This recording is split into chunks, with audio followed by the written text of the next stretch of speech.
from my hands, I could give you something that I made.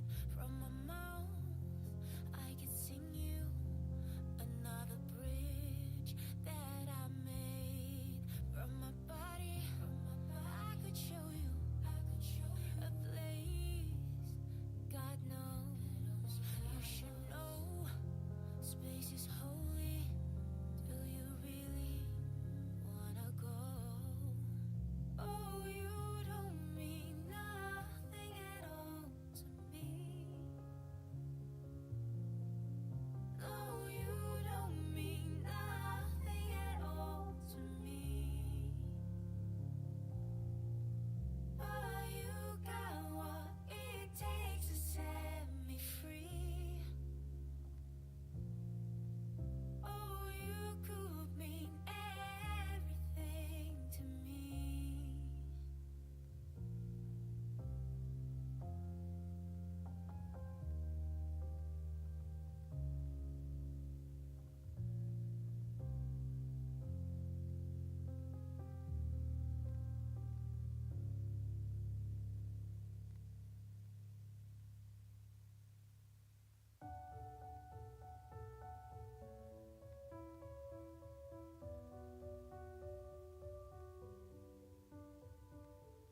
I'm going under, and this time I fear there's no one to save me.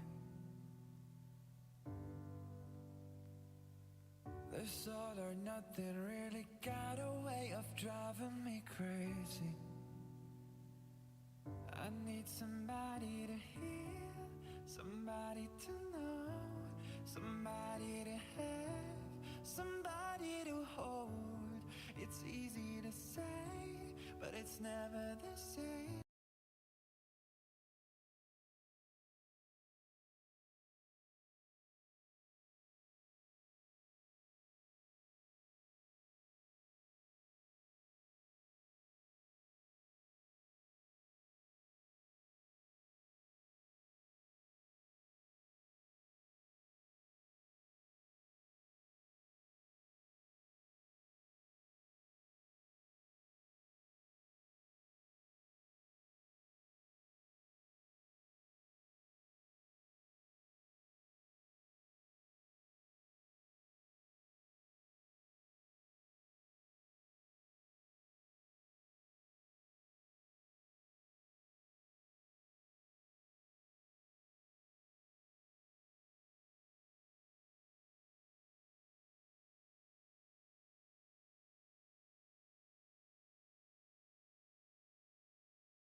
Humanities and Social Sciences promotes comprehensive learning in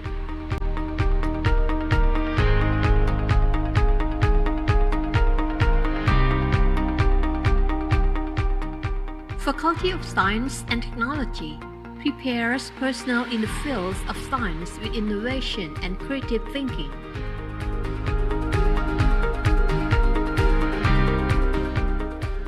Faculty of Industrial Technology develops experts in modern technology to respond to the changing demands of today's industry.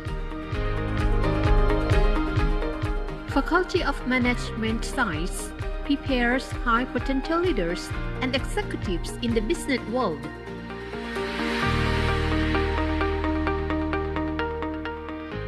Faculty of Agriculture and Agricultural Industry focuses on developing sustainable agricultural practices and agricultural industries. The university utilizes collaborative learning resources to produce graduates through strategic initiatives. This includes teacher training through cooperative schools, enhancing graduates' potential with modern libraries, language centers, and advanced technologies. Additionally,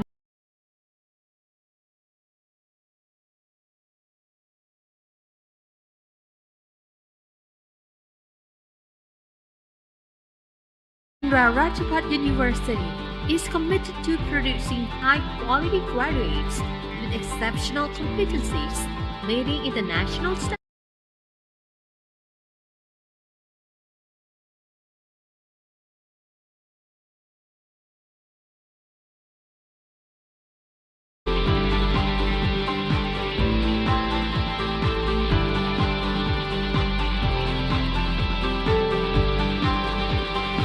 Thank you very much. And today we are leaders from those of 12 countries. The first one may I call Cambodia. Can you sit and say? Can you stand up, the Stand up, leaders? yeah. Yes. Okay, we have leaders from Cambodia today. And the next, Israel, Israel, Italy, China, Lithuania, Vietnam, South Korea, Russia, the Philippines, India, Indonesia, Laos, and also Thailand for today.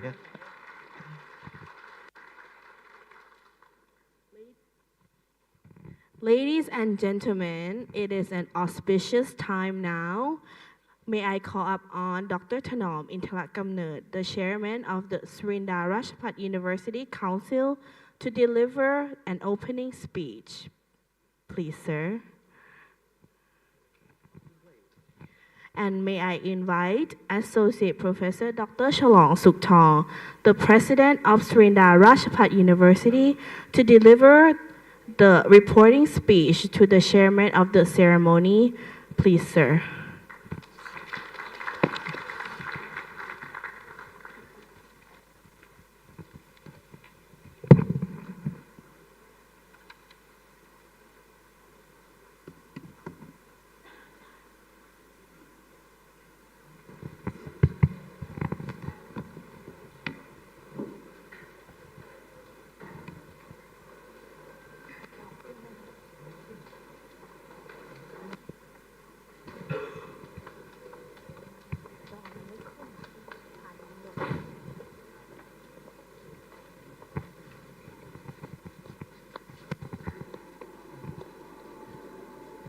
Esteemed Dr. Thanom Inthalakamnert, the chairperson of Acting University Council of Surindra Rajapat University, distinguished guests of honor.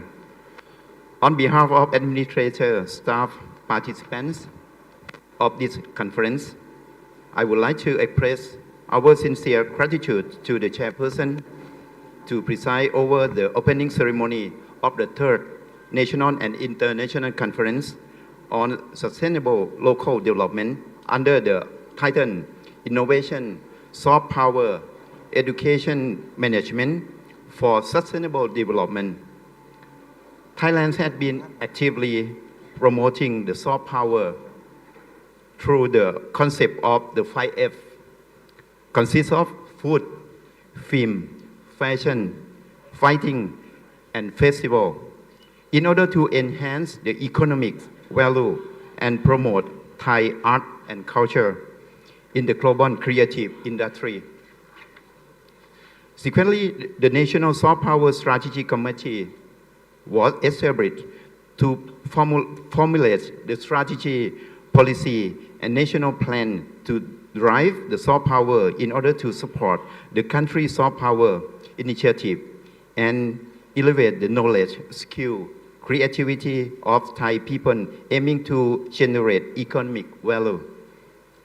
Surin Rajabhat University has put the government policy into the tangible practice by organizing the Thailand Cultural Exchange Festival, Thailand-CEF, which has promoted Thai soft power to earn international recognition. This academic conference is the part of effort to promote the innovation, the soft power, providing platform for faculty members, researchers, personnel from various organizations, both domestic and international, to present high-quality research papers. There are approximately 300 participants from various fields and institutions with 116 research papers divided into 63 oral presentations, 40 poster presentations, and 12 international contributions. This academic conference has received the excellent cooperation from various organizations, including the National Research Council of Thailand and Rajabhat University Network as well.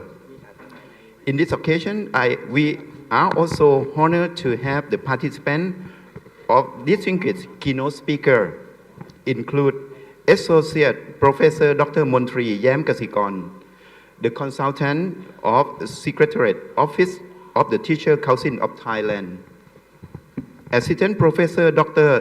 Piyanat Soikam, Assistant to the President of Ubon Ratchathani University, and Mr. Jonas Awaman, CSR Leader of Starlight Education Thailand.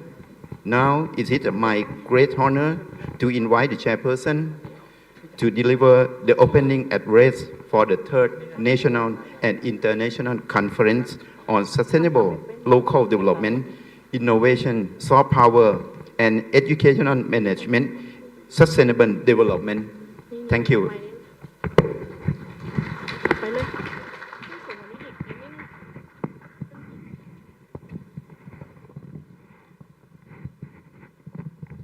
Good morning. Esteemed President of Surin Rajabhat University and international friends and various organizations, our keynote speakers, and distinguished participants to this conference.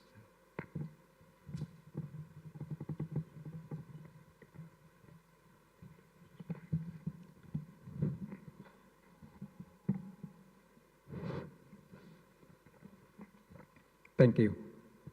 I'm not familiar with handling microphone.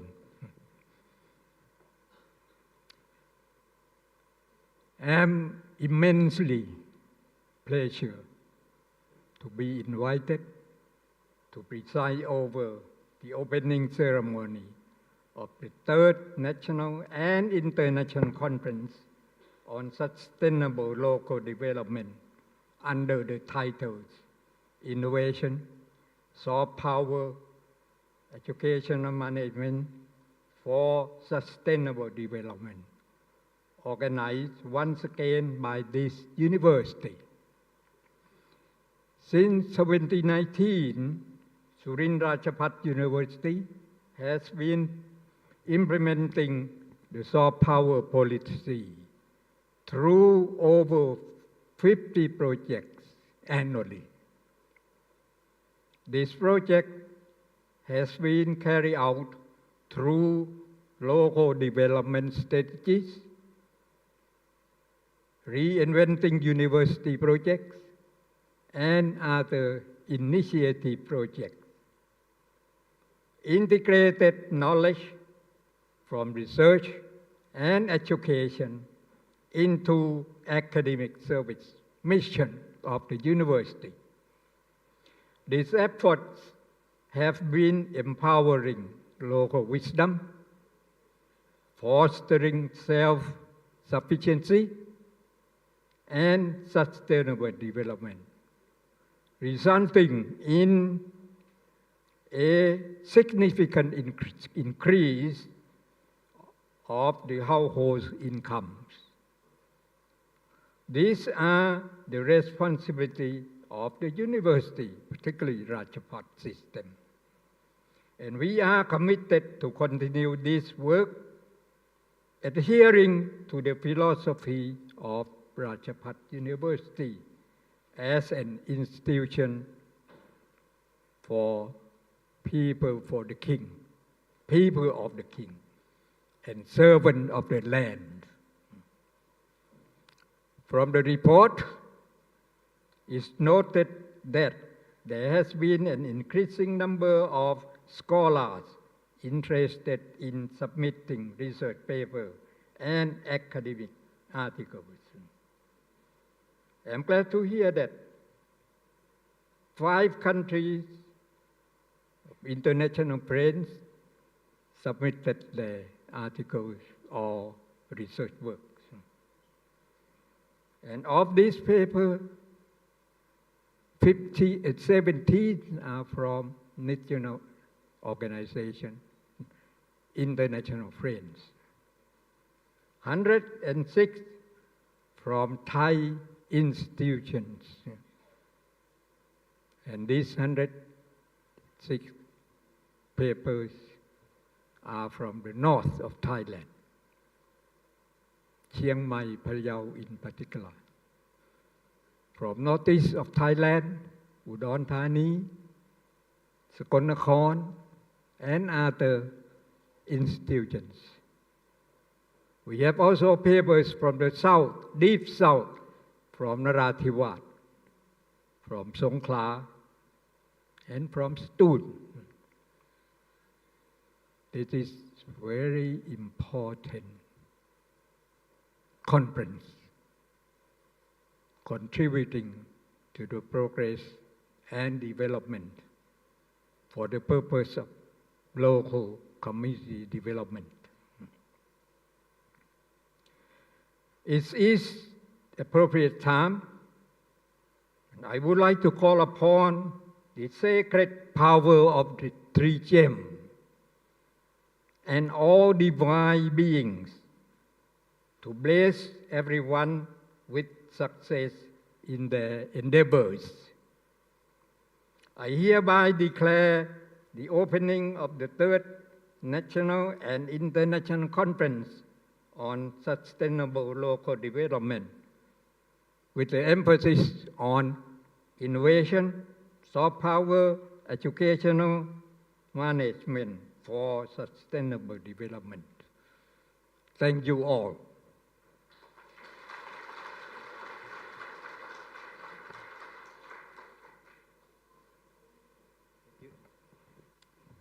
Thank you very much for Dr. Thanom Intrakanert, the chairman of Surin Rajaphat University, for presiding over the conference. And thank you, Associate Professor Dr. Chalong Sukthong, the president of Surin Rajaphat University. And the next, I'd like to remain on the stage, and I'd like to invite all the administrators and also the guests from those 12 countries on the stage to take a photo session. And now, before that, could you please take the ribbon, remove the ribbon on the stage for opening ceremony.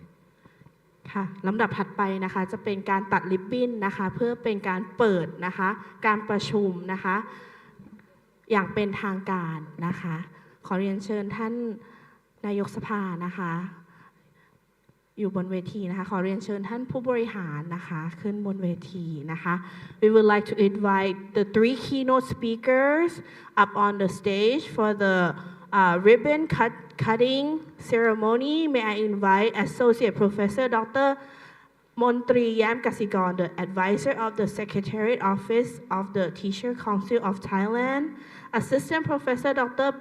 Piyanat Soikham, the Assistant to the President and the Director of the Indian Studies Center at Ubon Ratchathani University, and also Mr. Jonas Everman, the CSR leader of Starlight Education Thailand, and also all the leaders from the 12 countries up on the stage as well, please.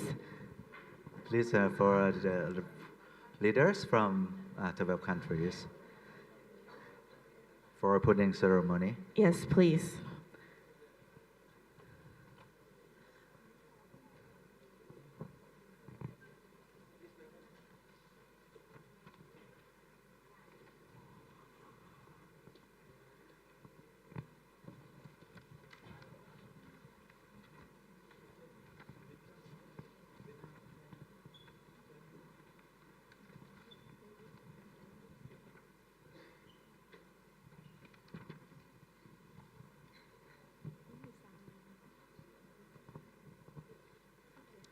Ladies and gentlemen, it is an auspicious time now.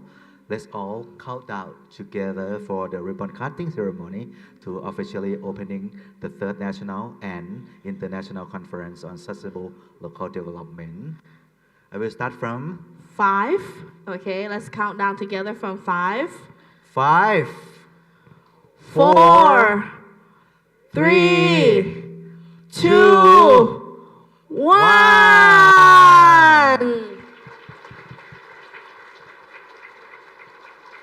Please remain on the stage and take a photo session. Could you please all smile first? 1, 2, 3. And the next shot is, could you please thumb up, please? Yes. Just a moment. I like to move all the flowers, The flowers. on Just a the moment. side. One moment, please. Please. So we can capture all of your beautiful and handsome faces on the stage.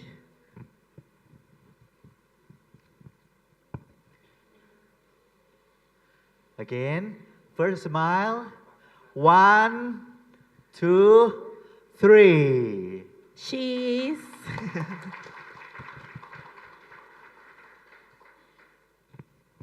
Okay.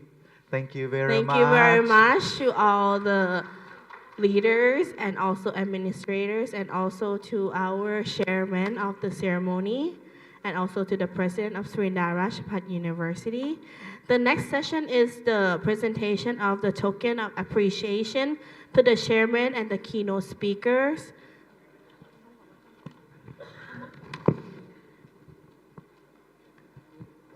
May I call up on the President, Associate Professor Dr. Chalong Suktong, President of Surin Yarachapat University, to present a token of appreciation to Dr. Thanom Interakamner, the Chairman of Surin Yarachapat University.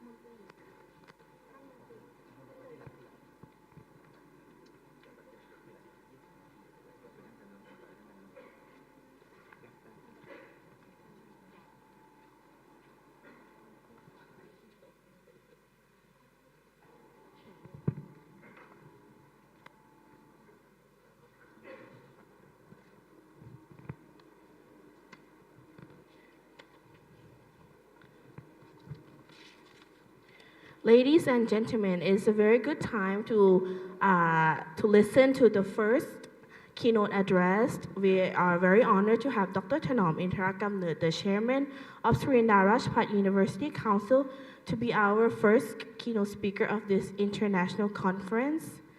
May I introduce our honorable keynote speaker today, Dr. Thanom Interakamnert. He is a highly respected academic leader with extensive experience in education, policy making, and cultural development. He holds a doctoral degree in education in higher education, specializing in educational psychology, student personal and guidance education from Mississippi State University, USA. Throughout his distinguished career, he has made significant contribution to Thailand education sector. His extensive professional journey includes serving in key positions such as Deputy Secretary General of the Rajaphat Institute, Deputy Director General of the Teacher Training Department, and advisory to the Ministry of Education. He has also played a crucial role in curriculum development, teacher training, and policy formulation for Thailand's education system.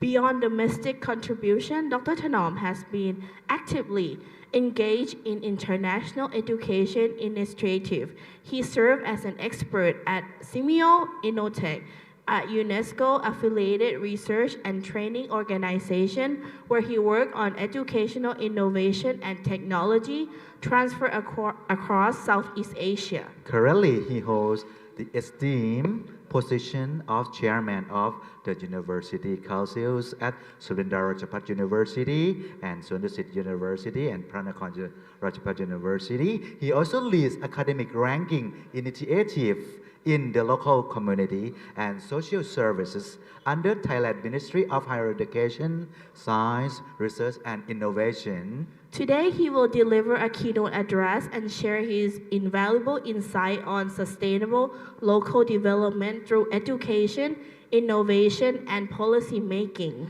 Please help us to enjoy and welcoming Dr. Thanom Interakamnert, Chairman of the University of Council.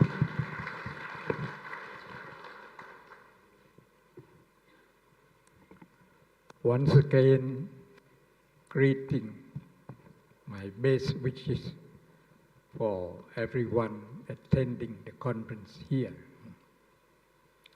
The theme of this conference is very important and inspiring. It's concordant with Rajaphat University mission. Therefore, my goal for the keynote address is to set a tone that aligns with the theme of the conference on sustainable local development, with the emphasis on innovation, soft power, educational management for sustainability for the local community.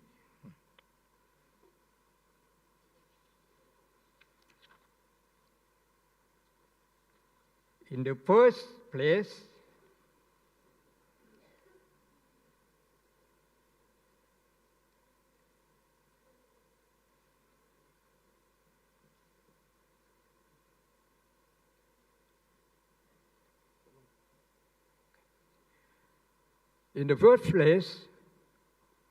to establish a common understanding, the important terms are needed to be clarified, and those are innovation, soft power, educational management, and sustainable development.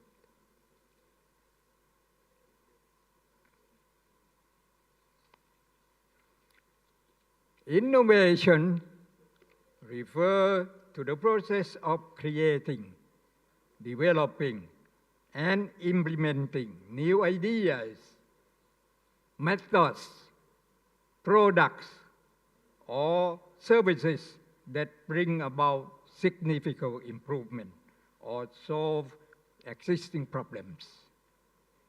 It often involves creativity, experimentation, and application of knowledge to produce something valuable or transformative.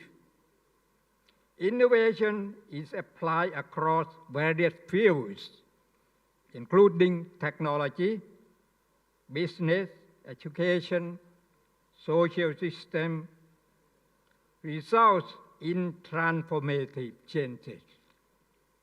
Of course, in the form of tangible and intangible. For example, ideas, methods is intangible, but the concrete products, invention, are the tangible forms.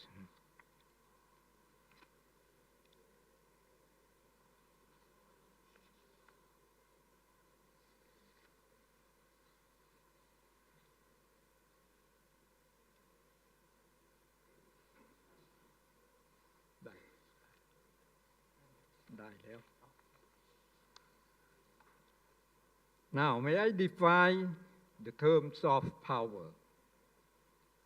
Soft power is a concept introduced by political scientist Joseph Nye, who was Assistant Secretary of Defense on International Security Affairs of the United States. He pioneered the term of soft power around 170s.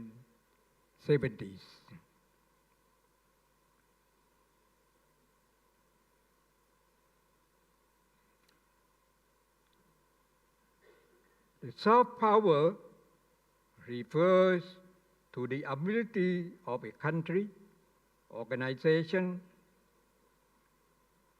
and or entity to influence others through attraction and persuasion rather than coercion or force, which are hard power. Soft power is often achieved through culture, values, policies, and diplomacy. Examples include the global influence of the nation media, CNN, NHK, Al Jazeera, for example. Education system, you may know already that most of the country apply education system either from Europe or from United States. Cultural export, one way or another, countries in Southeast Asia imported heritage culture from firstly India, China, Japan, even though we have our own heritage. Cultural exchange is also influence soft power, like for example music. We listen to the Western music, Indian music, China music, even Burma, Laos. The Thai song begin with the neighboring country's name, like Lao Duong Duan, Lao Katop Mai. Laos mean Lao looking to the moon. through loud rhythm or เขมรไซโยกเขมรไซโยก its rhythm from Khmer describing about when King Rama the Fifth touring the Sayok waterfall in Kanchanaburi. It is example of music, films, of course, very popular now. Film from Korea, from Japan, from India, from United States, and some other countries. Arts, painting, architecture, including engineering, are also influenced by importing the knowledge and the skills from other nations.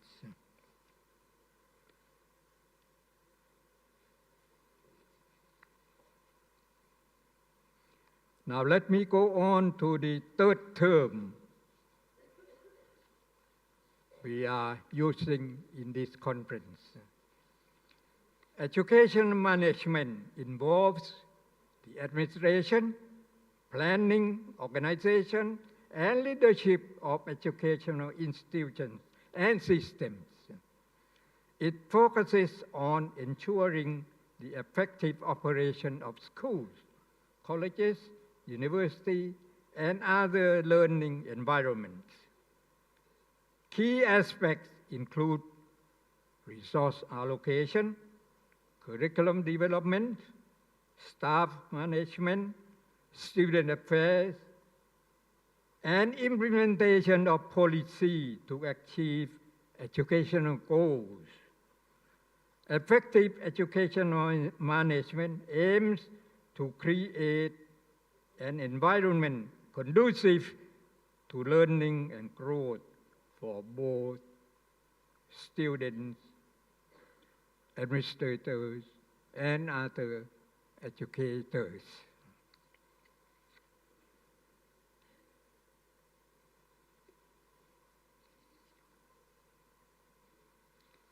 Now, the last term we use for this conference is sustainable development. It's a complex concept that encompasses a wide range of issues. At its core, it is about meeting needs of the society by finding a balance between economic growth, social equity, and environmental protection.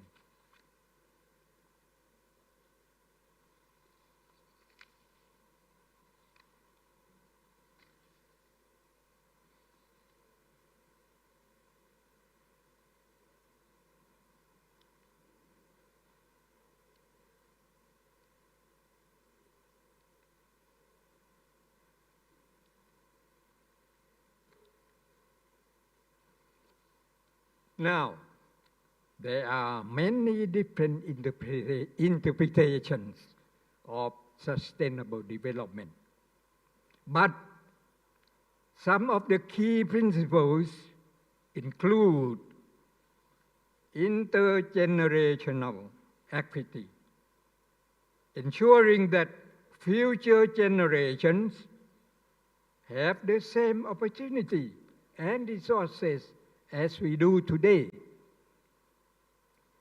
Generational equity, ensuring that everyone, both within and between countries, has access to resources they need to live a decent life.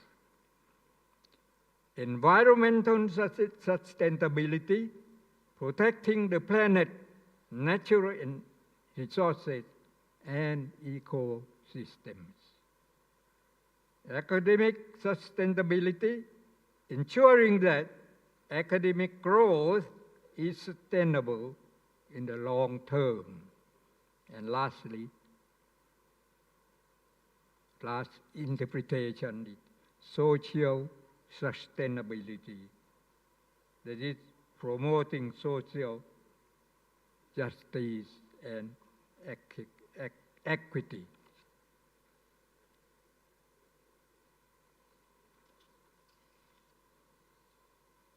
Now, my second part of this keynote is about integration and connectedness, meaning that the four terms or the four components need to be explained in order to implement this concept. While integration, the act of combining, incorporating each one into a whole, fostering concrete connectedness relationship among the four must be reinforced. It is also obvious that innovation, soft power, educational management, and sustainable development are interconnected and interdependent.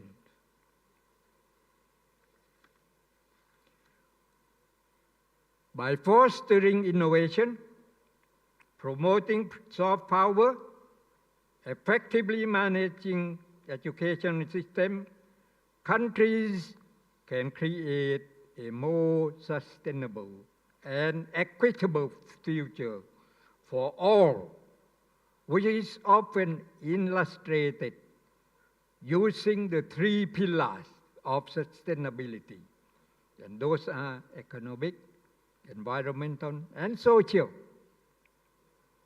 All three must be addressed in order to meet the 17 Sustainable Development Goals adopted by the United Nations. These goals address a broad range of issues, including poverty, hunger, health, education, gender equality, climate change, and environmental protection.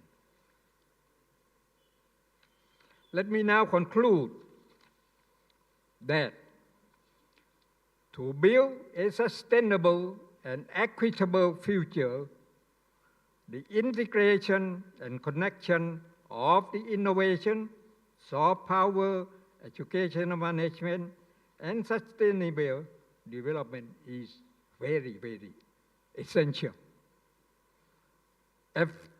Achieving this requires collective effort across all sectors of society. Thank you. Thank you very much for insightful from Dr. Thanom Intrakamnert, the chairperson of Surin University Council. He insightful about the terms and the concepts of innovation, soft power, educational management, and sustainable development. And of these, that is the key principle, integration and connected of those four terms covering three pillars of sustainable development of United Nations. I'd like to express our heartfelt thanks to the chairperson of Surin University, Dr. Thanom Intrakamnert. Could you please give a big hand to Dr. Thanom Intrakamnert? Thank you very much. I'm now looking forward to listen to our keynotes, three keynotes on these issues, one of whom is an expert in soft power. He will talk to you soon. Thank you. Thank you very much, Dr. Thanom Intrakamnert, for your insightful keynote speech today, sir. And also, I'd like to call upon the next keynote that will keynote address on educational management for sustainable development, cultivating a future ready generation by Associate Professor Dr. Montri Yam Kasikon, Advisor of the Office of the Secretary General of the Teacher Councils of Thailand. Ladies and gentlemen, it is our great honor to introduce our second keynote speakers, Associate Professor Dr. Montri Yam Kasikorn, Advisor to the Office of the Secretary General of the Teacher Council. Dr. Montri is a distinguished academic and educator with over 36 years of experience in education. He holds multiple degrees, including doctoral degree in education, in research and curriculum development, and honorary doctoral in curriculum and instruction. His experts span educational technology, curriculum development, and teacher training. Throughout his career, Dr. Montri Yam Kasikorn has held significant leadership roles in various universities across Thailand, including serving as Vice President for Student Affairs and Academic Affairs at leading institutions. He has also significantly contributed to teacher development as a member of the Governing Board of Teachers Councils of Thailand, or Kurusapha, and the National Research Councils in Education. He also served as the president of Thai Education Dean Council, contributed to government scholarship program for new teachers, and has been actively involved in shaping national education policy. His work include publishing and co-editing several books, journals, and research articles that have greatly influenced educational practices in Thailand. Currently, Dr. Montri is an advisor to the Teachers Councils of Thailand, which is a part of the Ministry of Education. Today, he will share his insight on educational management for sustainable development, cultivating a future-ready generation. Ready? Just a moment. I'd like to give him to prepare some slides before starting to be keynote speaker for this session. But for me, in this session is very interesting because our university was firstly developed from Teacher Councils of Thailand. So he is an expert in this one, and we have worked a lot with Dr. Montri. He is also the member of the university academic councils of Surin University. And he also is the advisor of our 2+2+1, the new curriculum of the Chinese education program, right? Yes, just take a time.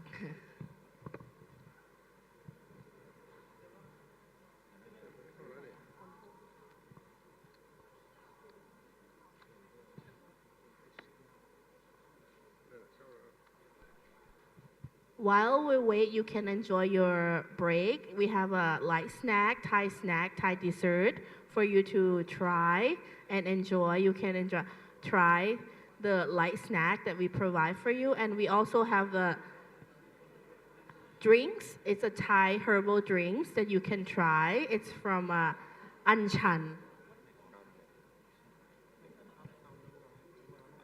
So you can enjoy the light snack while waiting. You finished already? Okay.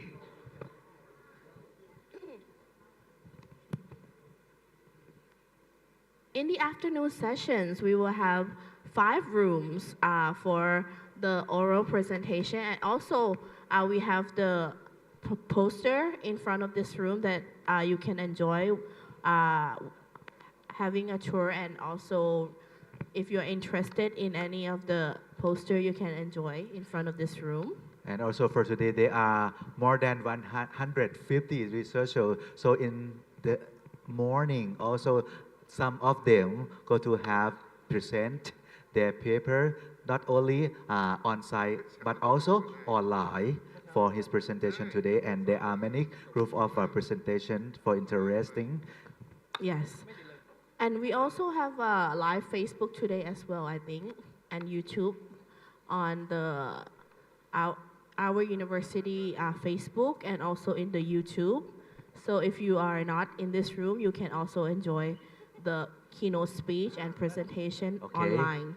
Once again, I'd like to welcome Associate Professor มนตรีแย้มกสิกร Please give a big round of applause to welcome.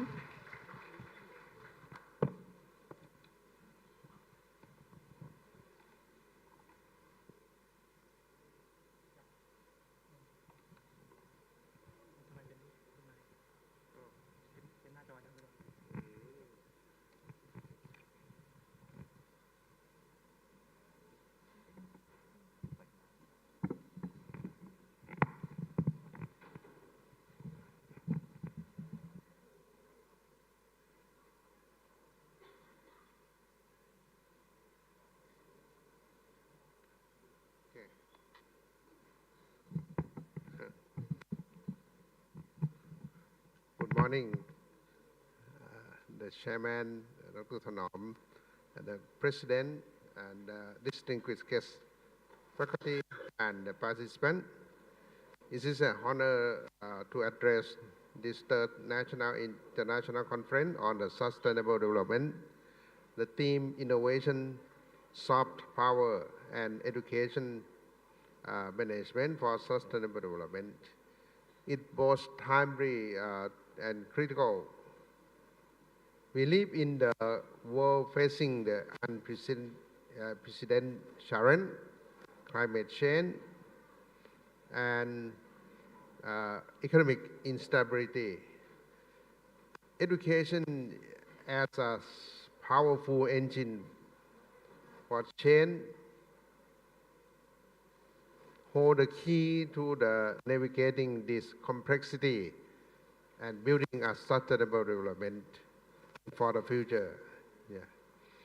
We live in a world with facing unprecedented challenges such as climate change, resource, social inequality, and economic instability.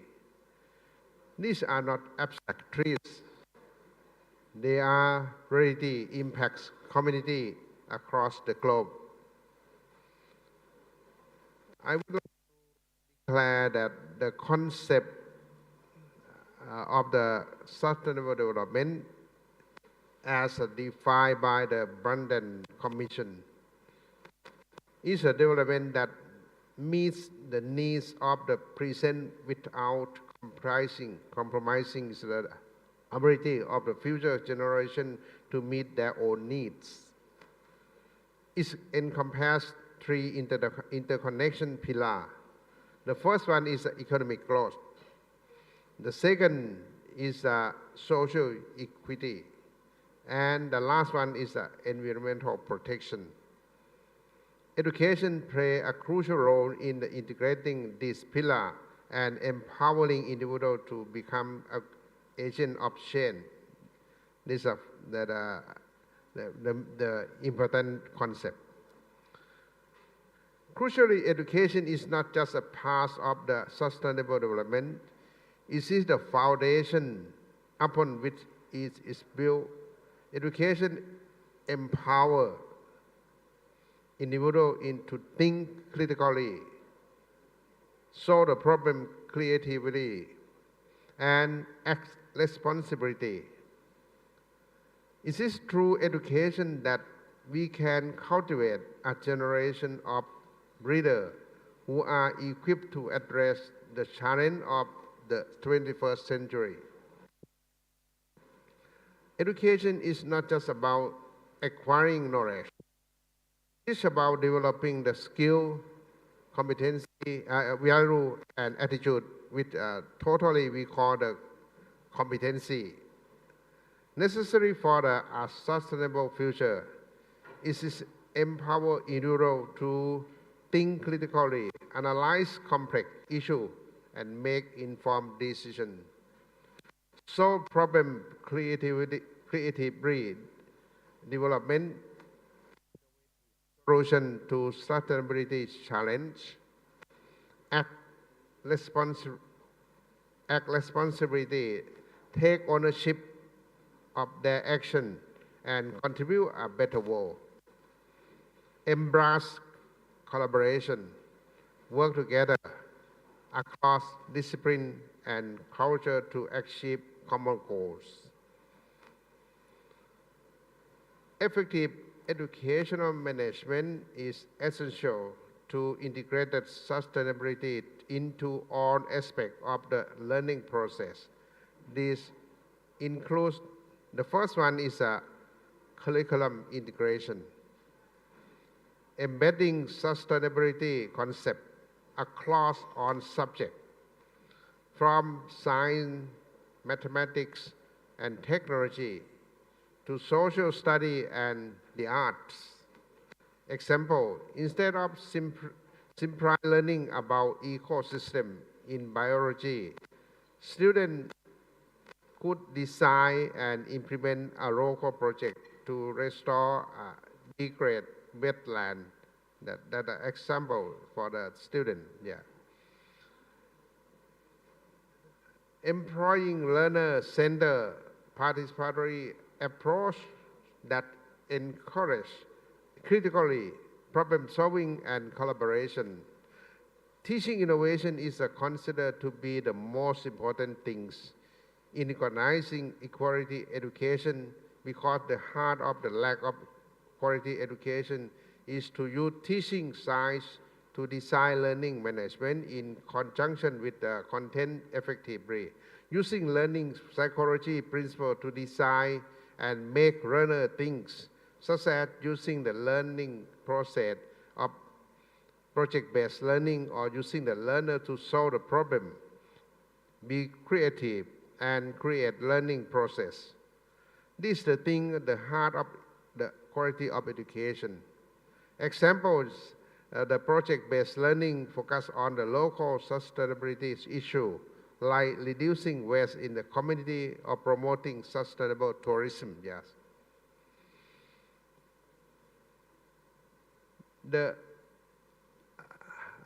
For the technology for the future, it means that we have to use some concept in three main concepts. The first one is cognitive ability. Yeah, the cognitive ability is the main concept for the education, which we have to use the pedagogy to how to running design for the student to study thinking creatively. The second is the text. The technology is making for the student to use in the digital world. And the last one is the active learning curiously. We have to encourage the teacher how to use the new idea, try to make a student to have the participate during their learning. Yeah.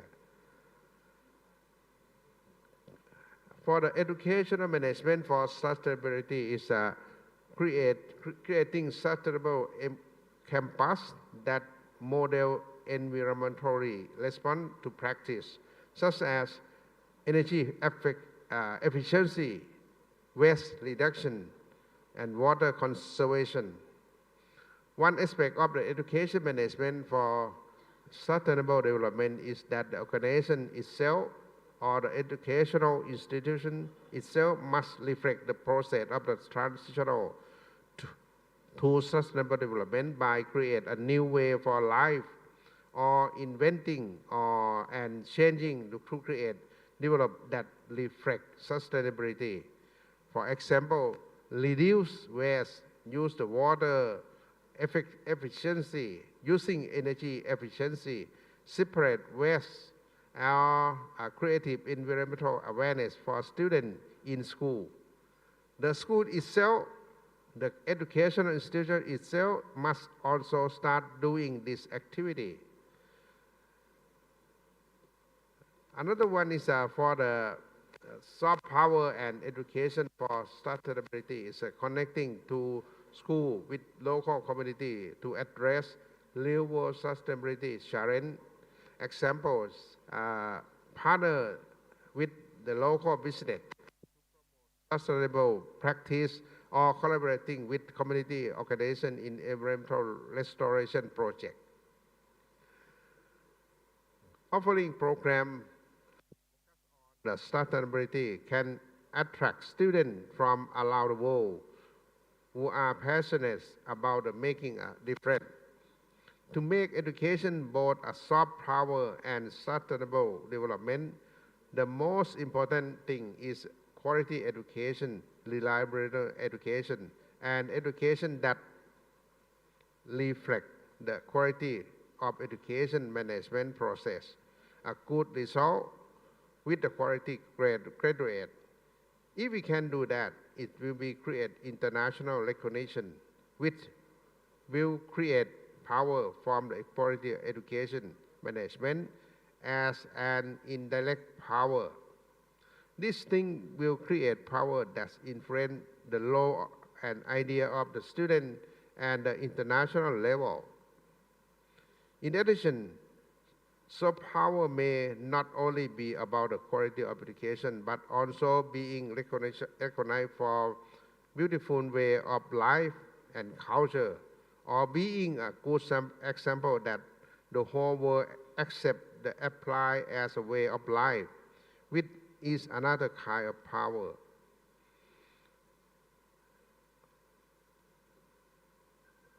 The sharing knowledge and expertise in sustainable development can foster mutual understanding and collaboration with other nations. Example that organizing international workshop on sustainable development practice in specific sector like tourism or agricultural or Thai traditional dance or Thai food. Yeah, that's the one example.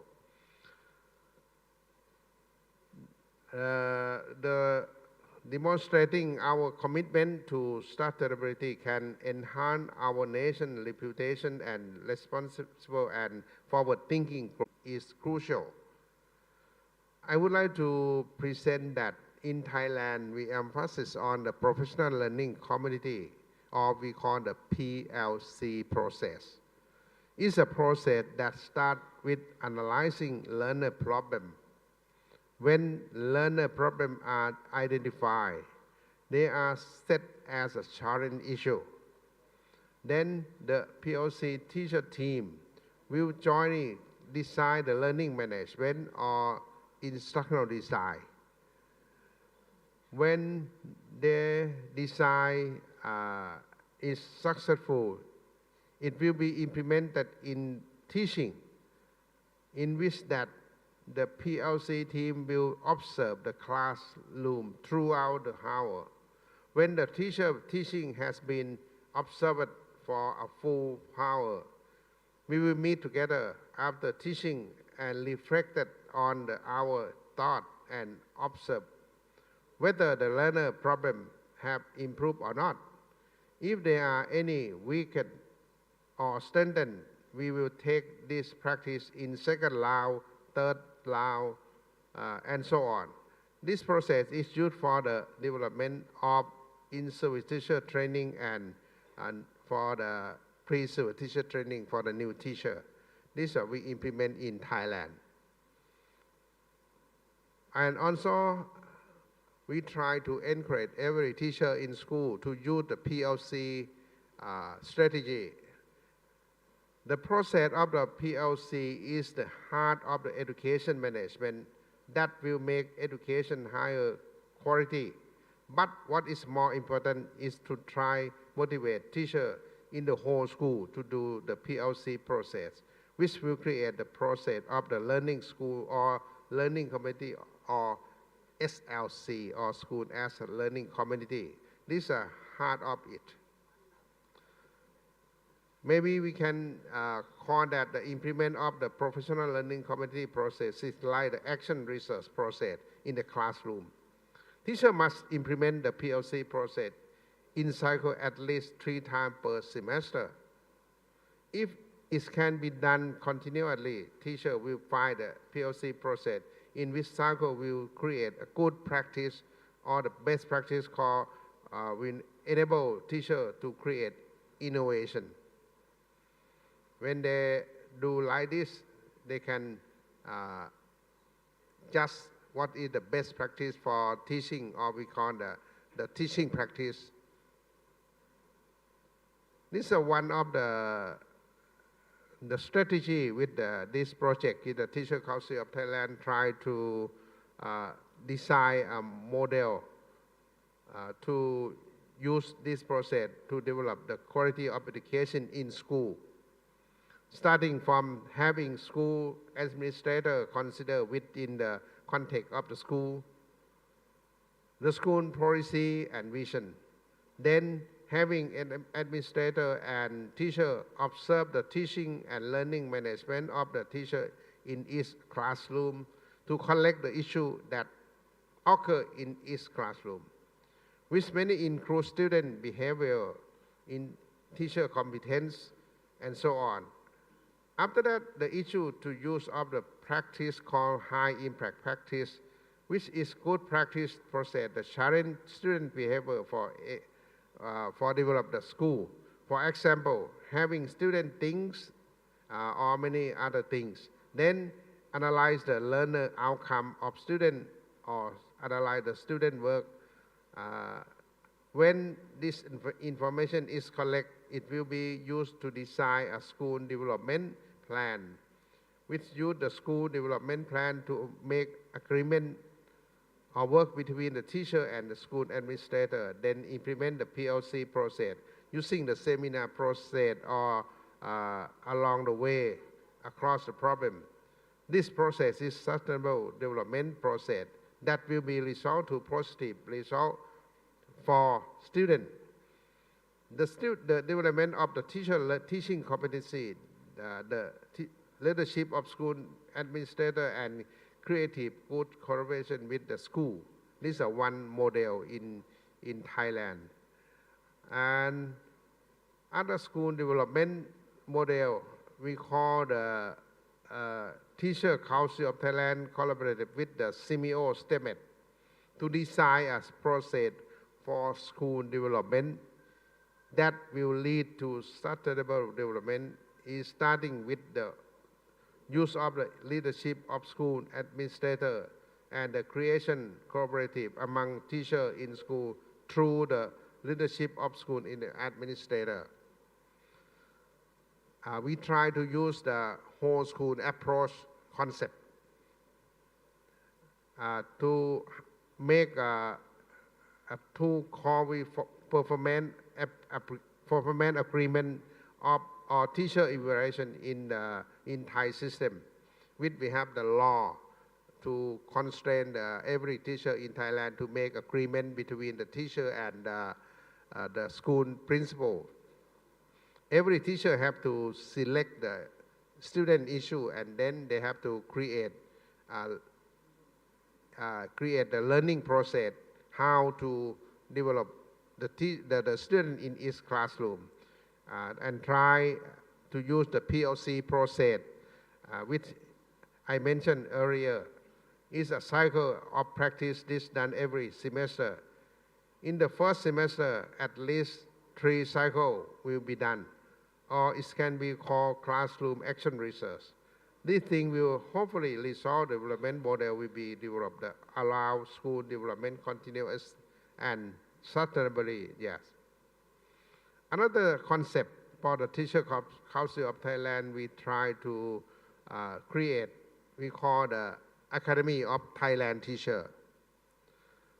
Academy of Thailand Teacher is mean that we try to encourage the teacher work together continuously within the context of each school without having to wait for the order from school administrator. But it is a determination to try to use the context of the school, which may have different problems and help to solve them continuously, which will create sustainability in problem solving. The main concept, idea of the Academy of Thailand Teacher is to use it as an important tool to develop teacher through the classroom base, using the cooperation between teacher, developing from the foundation of the school, developing using the PLC process, or professional learning community and emphasizing on good practice in organizing learning activity. Yeah.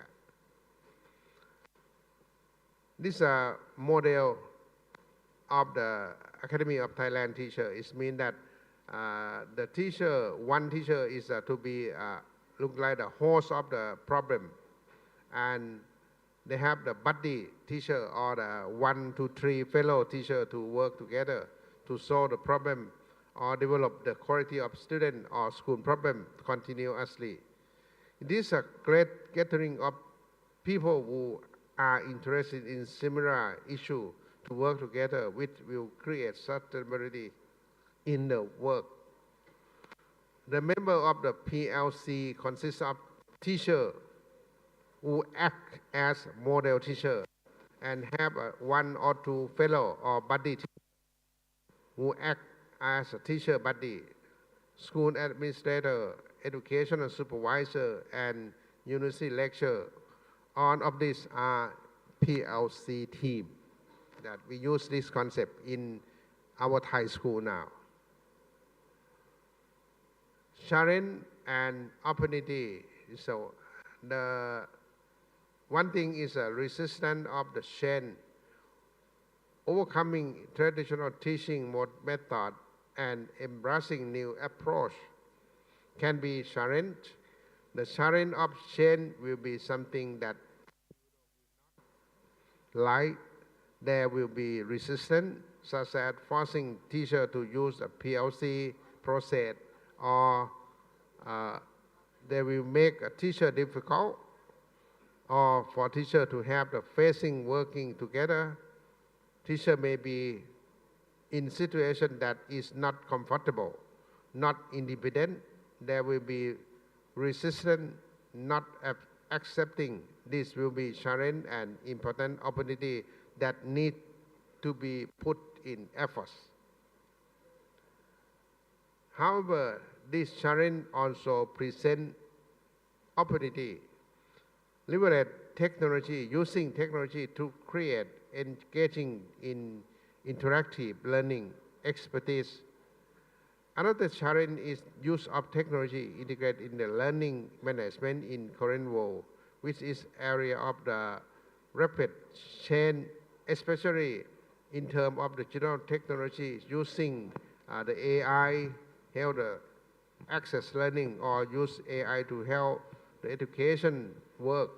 This challenge is teacher or educational personnel to have knowledge and understanding of new technology. This need to learn on the time. Is the challenge is the education system to create sustainable development or not? In Thailand, we try to use the learning platform and try to use the personalized learning. Last week, the Thai government approved the budget for the next 5 years to run the iPad and the tablet for every student in Thai school from this year. Yeah. That the one thing is with challenge and opportunity that cooperating with government agency, NGO, and the private sector to mobilize resource and expertise.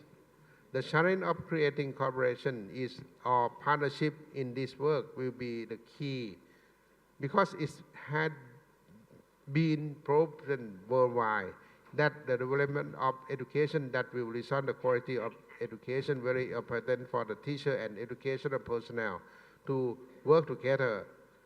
In addition, it is not only teacher and educational personnel, but also the parent, community, and other agencies that may come to support to make the education quality to keep up with the change.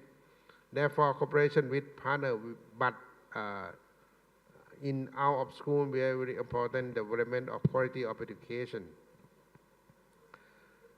The last one is the importance of the young people. We have to try to engaging young people as agent of the change and empowering them to lead the way toward a sustainable future. Empowering in young generation is a key in today's world because the new generation is born with technology, is adaptable and fast learner generation. Their way is a thinking and lifestyle and different. So promoting the empower the youth is something they should be done very much. The Teacher Council of Thailand play a crucial role in promoting education for sustainable development.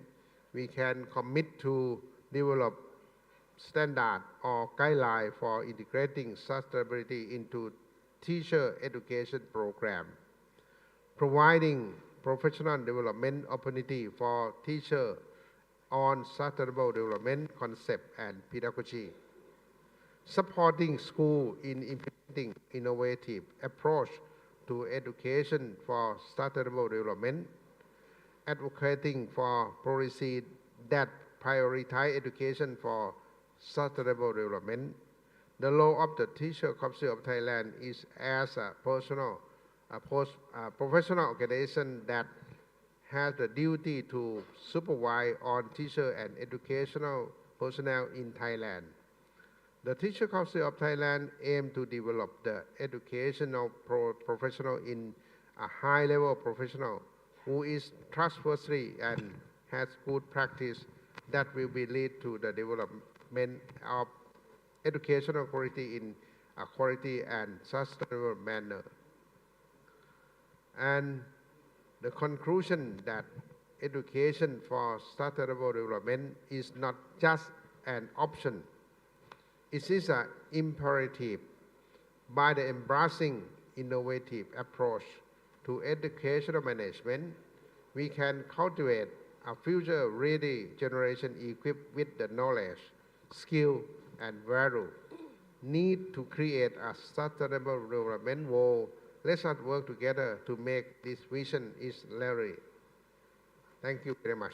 Thank you very much, Associate Professor Dr. Montri Yam Kasikon, for your insightful speech on educational management for sustainable development, cultivating a future-ready generation. He mentions a lot about how to manage, start from pedagogical innovation, professional learning community, psychology development, professional, and also how to develop like a PLC team, demands for the future skill, institutional transformation, community engagement. Thank you very much. Thank you very much, and we would like to invite Associate Professor Dr. Chalong Suktong, the President of Surin Yarachapat University, to present a token of appreciation to our keynote speaker, Associate Professor Dr. Montri Yam Kasikon. Please, sir.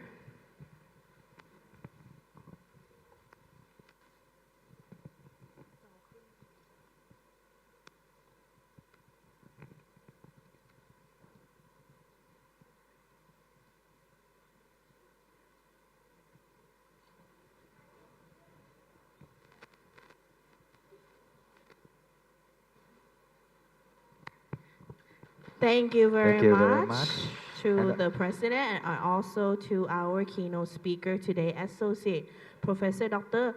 Montri Yam Kasikon, for your insightful speech on educational management for sustainable development, cultivating a future-ready generation.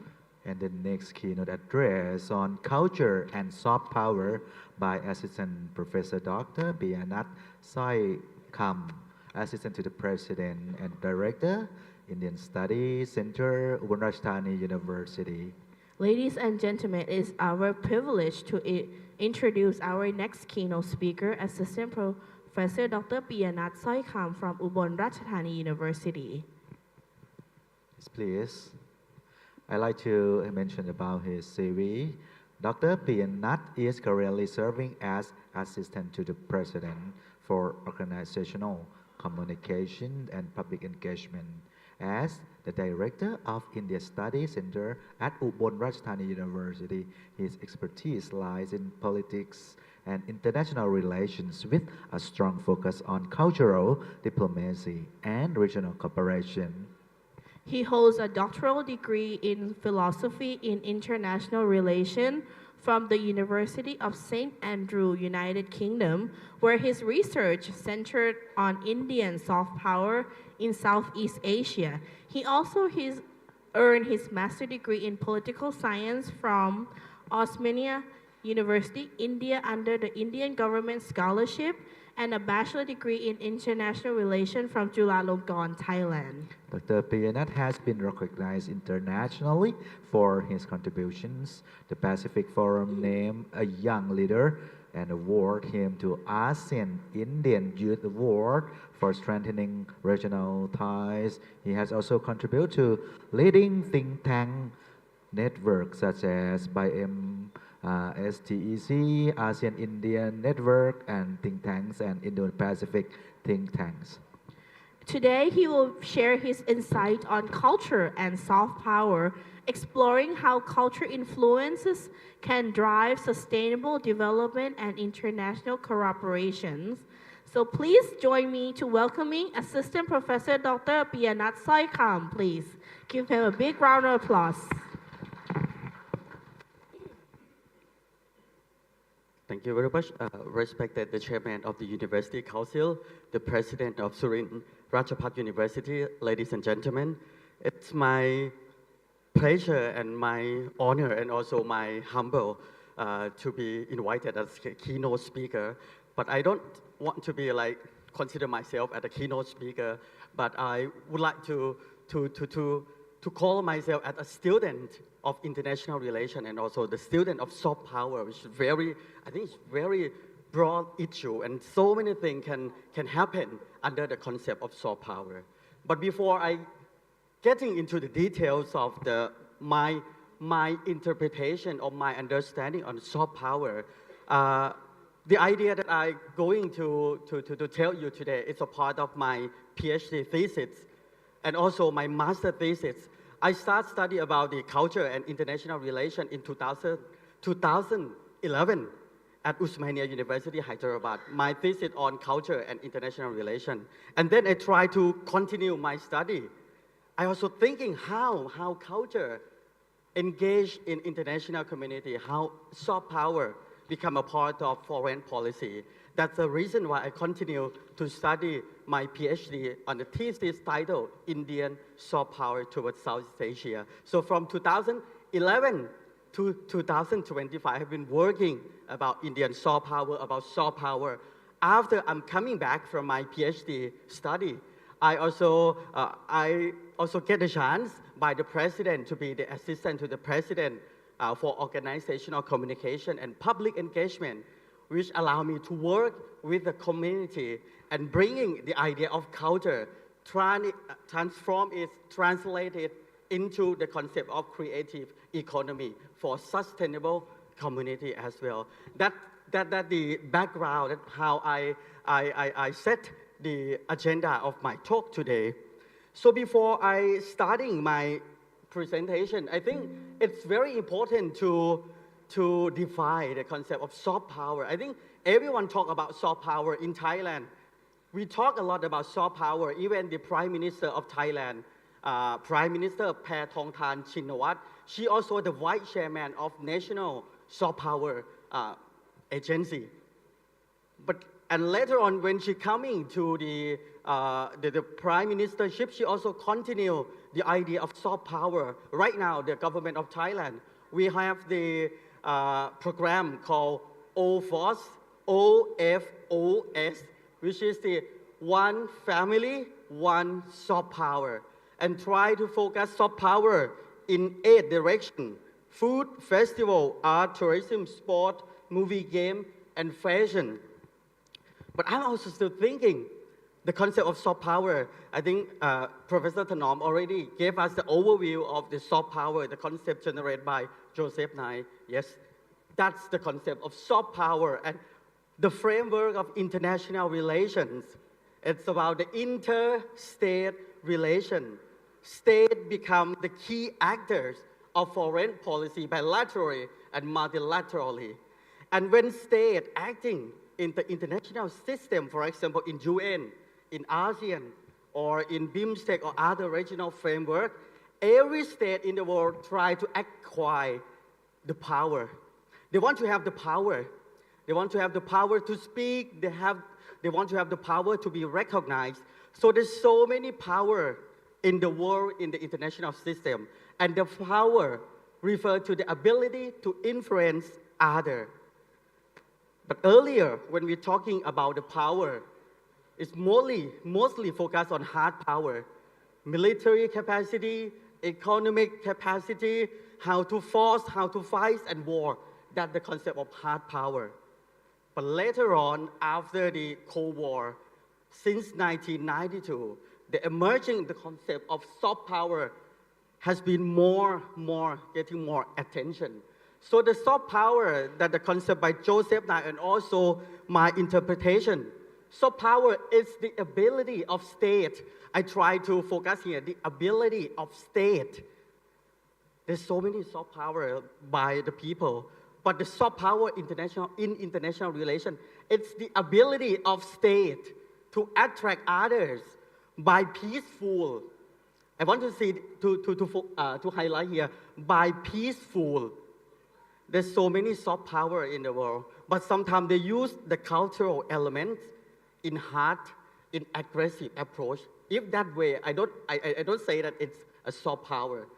So when we talk about soft power, it might coming from culture, political ideology, and foreign policy. This is the example of the world international soft power.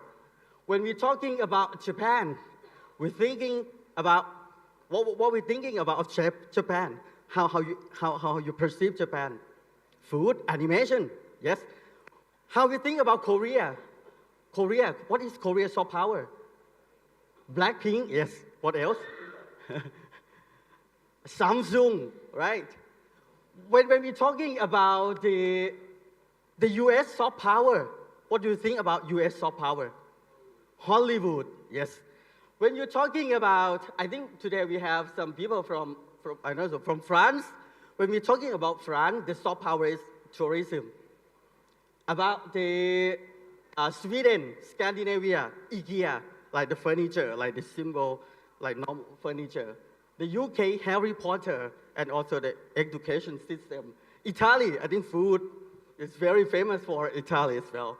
This is the overall concept of the soft power that every state try to promote for maybe for like cultural product, for creative economy, and also for cultural interaction. Why the concept of soft power coming back? Why the importance of culture coming back to the international relation? Let me say that it's not the new idea, it's not the new direction. To use culture as a part of international relation. Earlier, looking back 2000, 3000 back, we have so many like traders coming with the culture, coming with civilization. So the intercultural community or cultural relation has been all over the world before the coming of the nation state. But when we have the idea of modern state, we have the boundary, we have the border. So the people thinking about their own territorialship, they think about their own country, then they start the idea of the war. The focusing on military security and economic capacity. You can see more like the World War I, the World War II, or even the Cold War. They focus more on military capacity. But after the year of 1990, I think the world had changed a lot. We not focus about the hard power. We focus more on the concept of human security. We focus more on the concept of identity. And we focus more on the concept of non-traditional security. So people free to going out, to speak about their identity, about the culture, and also open the space for culture in international relations. Let me take this way. When culture coming with the foreign policy, we can call it as a part of soft power. And it translated into two directions. The cultural diplomacy that focus on arts, culture, science, education, identity, and history as a part of culture. We call as the cultural diplomacy. And another direction, we try to put the information through news, media, movie as a part of public diplomacy, try to communicate, try to make an understanding among the people. So these two, the direction of the cultural diplomacy, public diplomacy, or soft power and culture in international relations. But it's very important that soft power, it's not something that we only project on one side, on one own. It has to be the two-way interaction. We have to know that who is the target or who is the audience that we try to promote cultural diplomacy or public diplomacy. So we need to know other state preference. When Thailand want to do something with maybe like for Israel, we have to know that what Israel wants from us. So it's like a two-way interaction. And then we need to finding similarities and try to fulfill the gaps and use it as the cultural diplomacy or public diplomacy. Let me, that's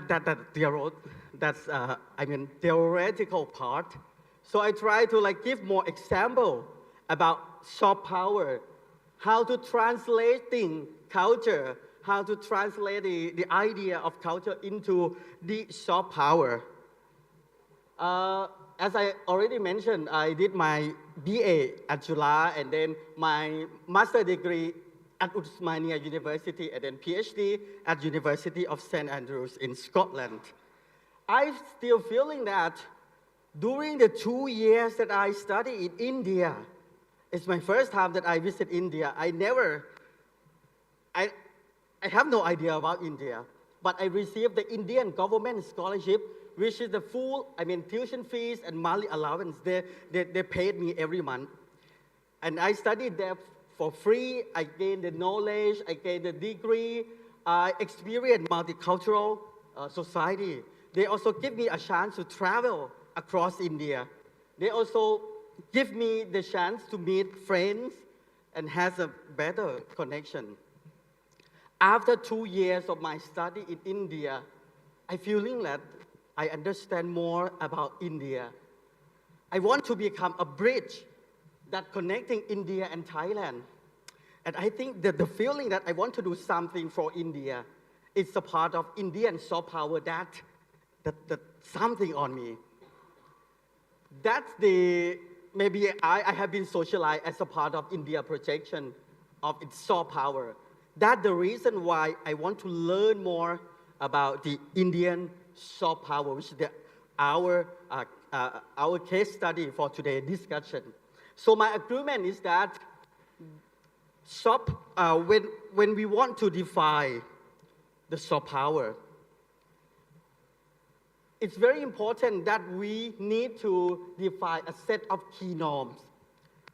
When India wants to do something with Thailand, there might be some set of key norms that shape the formulation and the implementation of the Indian soft power. And the important agreement that I want to raise here is that the soft power is neither static. It's not like something that one fit all. For example, one soft power and fit for every country. No. It's something that we need to negotiate. We need to be discussed. We need to make a different and make a soft power in different context, history, culture, and interaction. So my thesis try to seek for the norms that guide foreign policy, the norms that guide soft power.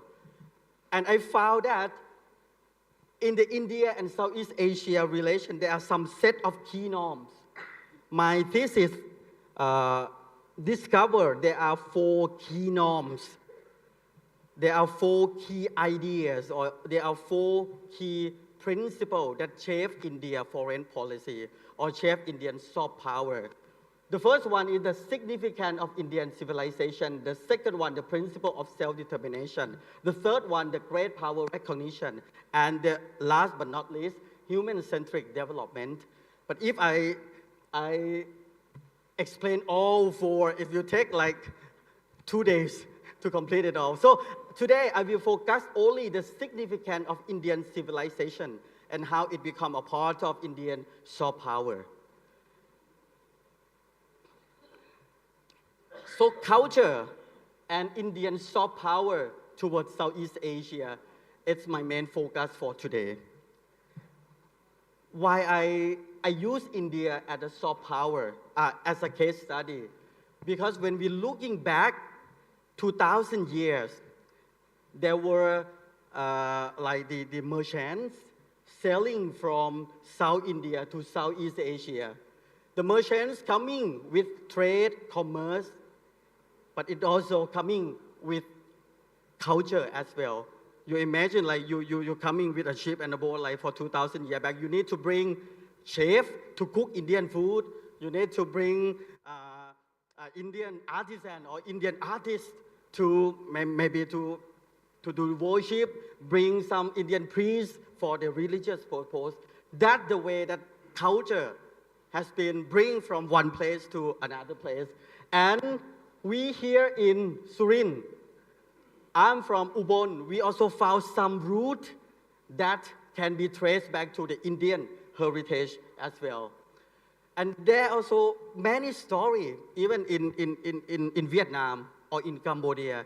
There were stories that the local princess called Nang Nak, the local princess, married to the foreign prince that came with a boat.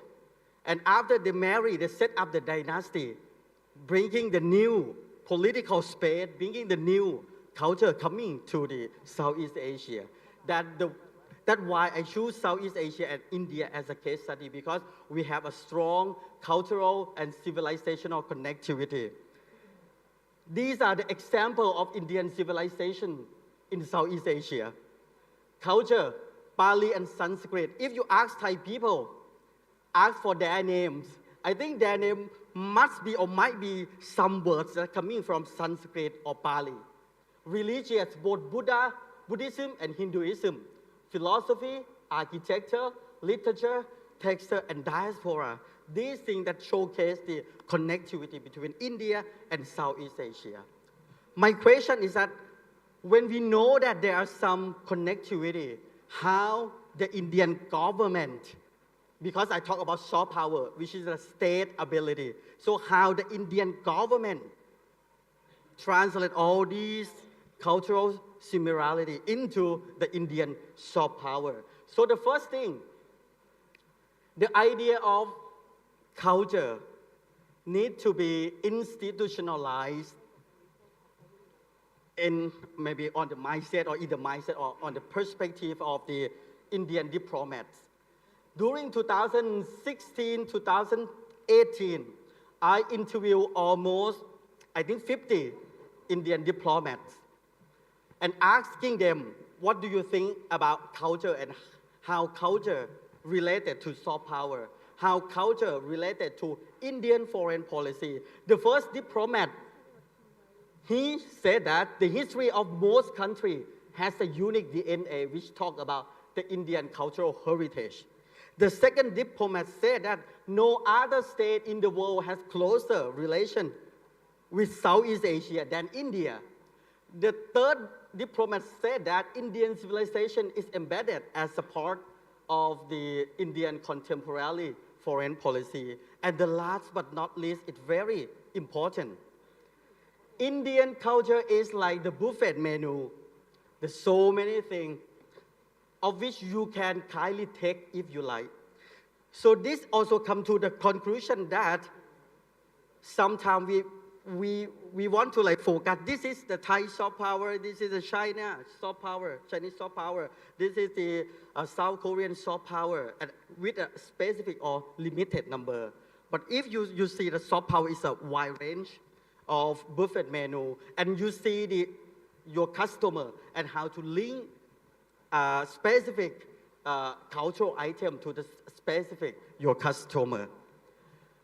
After I considering these ideas, I see that, oh, the Ministry of External Affairs, the government of India also having the idea that culture also a part of India foreign policy, also a part of India's soft power.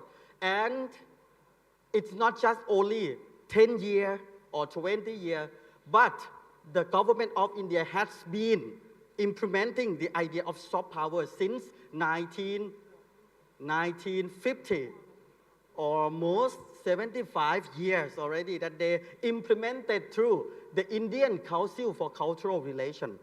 They also have the strategic plan for cultural diplomacy. They also have the strategic plan for foreign policy based on culture. How can we do that? We can have the cultural agreement. We can have the center, the Indian Cultural Center to promote the Indian culture worldwide. We're also thinking of having the Indian festival and exhibition. And I really super happy that I see the Surin Rajabhat University organizing the cultural exchange program last night, having so many cultural performance. That's a part of the cultural exhibition or cultural diplomacy. Also, the exchange of cultural program and also the yoga diplomacy is also the part of Indian soft power. Next, we talk about the linguistic diplomacy. So what is the linguistic diplomacy? As the Indian government, they know that in Thailand, we learn about Pali and learn about Sanskrit. So the establishment of the Sanskrit Studies Center at Silabakon University or giving the ICCR share, sending them to teach about Pali and Sanskrit, I think from Cambodia at the Raja, Sihanouk Raja Buddhism University, and also organize some international conference on Pali and Sanskrit. This is also the part of linguistic diplomacy.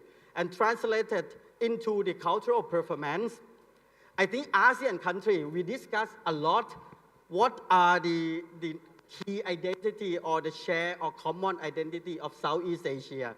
ASEAN also sitting together and accept that perhaps Ramayana or Ramakian in Thai or Palak Palam in Laos. I think in Indonesia also have the Ramayana. In Singapore also having Ramayana. But when we organize the ASEAN Ramayana, it cannot be on our own. We need to plus India as a part because all our Ramayana concepts coming from India. So the program organized by ASEAN and Ministry of Culture on Ramayana, we need to add Ramayana ASEAN plus, which means plus India. Next one, archaeological diplomacy. There's so many Indian cultural heritage and architecture in Southeast Asia. What Indian government doing by the Archaeological Survey of India, they support, they provide a restoration project, giving some finance, some budget, giving some technical knowledge to restoration of Angkor in Cambodia, Previha Temple, Wat Pu in Laos, and also Misen in Vietnam. So this is a part of the civilizational and archaeological diplomacy. I just had a chance to take my student at Ubon Ratchathani University because my university located at the border to Laos. Just cross the border to Laos, we found the Wat Pu Temple, which has been supported financially and also technically from the government of India, try to restore and try to make the Wat Pu coming back with the structure and also the basic infrastructure. I'm also surprising that in Ubon, at Ubon Ratchathani Museum, they also like the stone scripture. The stone scripture, I think about 100 or 2,000 years. And it written in Pallava script, which is the South Indian script. What surprised me that the ambassador of India to Thailand, she came to Ubon, she from Chennai, she from South Indian. She can read some of that Pallava script. She can understand what be in that. But for Ubon, for Thai people today, we cannot read it. But the Indian ambassador coming and say, this is something that we found, the similarity or connectivity between Indian and Southeast Asia, and India use it as a part of Indian soft power. And next, I think Hinduism diplomacy also something that very interesting and very, Thailand, we call ourselves as a Buddhist country, but for the Ministry of Culture, Department of Fine Arts, we use the symbol of Lord Ganesha. For the weather forecast, the meteorological department, very scientific, we use Varun as a symbol. We have a very large and biggest, I think perhaps biggest, the cycling Ganesha in the world, but not in India, but we found in Chachengsao in Thailand. We have the Hindu temple in Bangkok, Silom. This part of the connectivity that make the two countries closer because we find some maybe similarity. Next, we just organized one in Ubon, Ganesha Chaturthi Puja in Ubon Ratchathani for the first time because we discovered the Lord Ganesha sculpture. And also we just found this very close to my university. Earlier, people in Ubon think that India is very far from Ubon. But when we found and we look back, tracing back, seeing the old sculpture, we found that Atana Lishwal, only one in the world in Ubon Ratchathani. So this is something that we can see some similarity and connectivity between the two countries. About public diplomacy, nation branding, media and films, digital diplomacy, I think India tried to change the perception of others a lot. Earlier, people think about India, they're developing country, maybe the poor people, it's not that green country. But the government of India, as a part of soft power, also used the program, for example, Incredible India, about clean India, or about make in India as a nation branding to attract investors coming to the country, using the Bollywood movie or other Indian movie to talk about Indian culture, try to make people familiar with the Indian culture. And also, like the new idea of India is not just about the ancient culture, about the contemporary culture, pharmaceutical science, IT, and also space technology. This is also something that related to the new idea of India. The diaspora diplomacy. I'm very surprised that the diaspora or the Indian people living abroad also are part of the ambassador of Indian culture, the real ambassador. So many Indian restaurants in UK, in Europe, and this group of people is the very important agency that promote Indian culture worldwide. I think Thailand, we also having the Thai restaurant abroad, so many Thai restaurants. But the Ministry of Foreign Affairs of Thailand need to be more focused, need to recognize that all the Thai restaurant abroad is a part of their culture. And we can use it, we can have a strategic plan, bringing them into the kind of the national soft power strategy. And yes, the idea of the festival, recently we have the Diwali and also Holi that we try to organize in Thailand. This is Guru Davara in Ubon Ratchathani. We just found that there are like 200 and 300 Indian community, Thai Sikh community in Ubon. And these people also helping in order to promoting the Indian culture in Ubon Ratchathani. Another aspect of the Indian soft power towards Southeast Asia is the educational diplomacy. It's very important. India provides 1,000 scholarships per year for foreigners. I think other countries also doing this. I think China also doing this. South Korea also doing this. It's very clever for these foreign government to do because, like myself, I received 10,000 rupees. It means that the 10,000 rupee has to be spent in India. And if my pocket money is not enough, I have to call my dad. Please send me more money to India. You see, this is the idea of how educational diplomacy is very important, giving more scholarship. And after graduate, these people will become the ambassador of that particular country to their host country.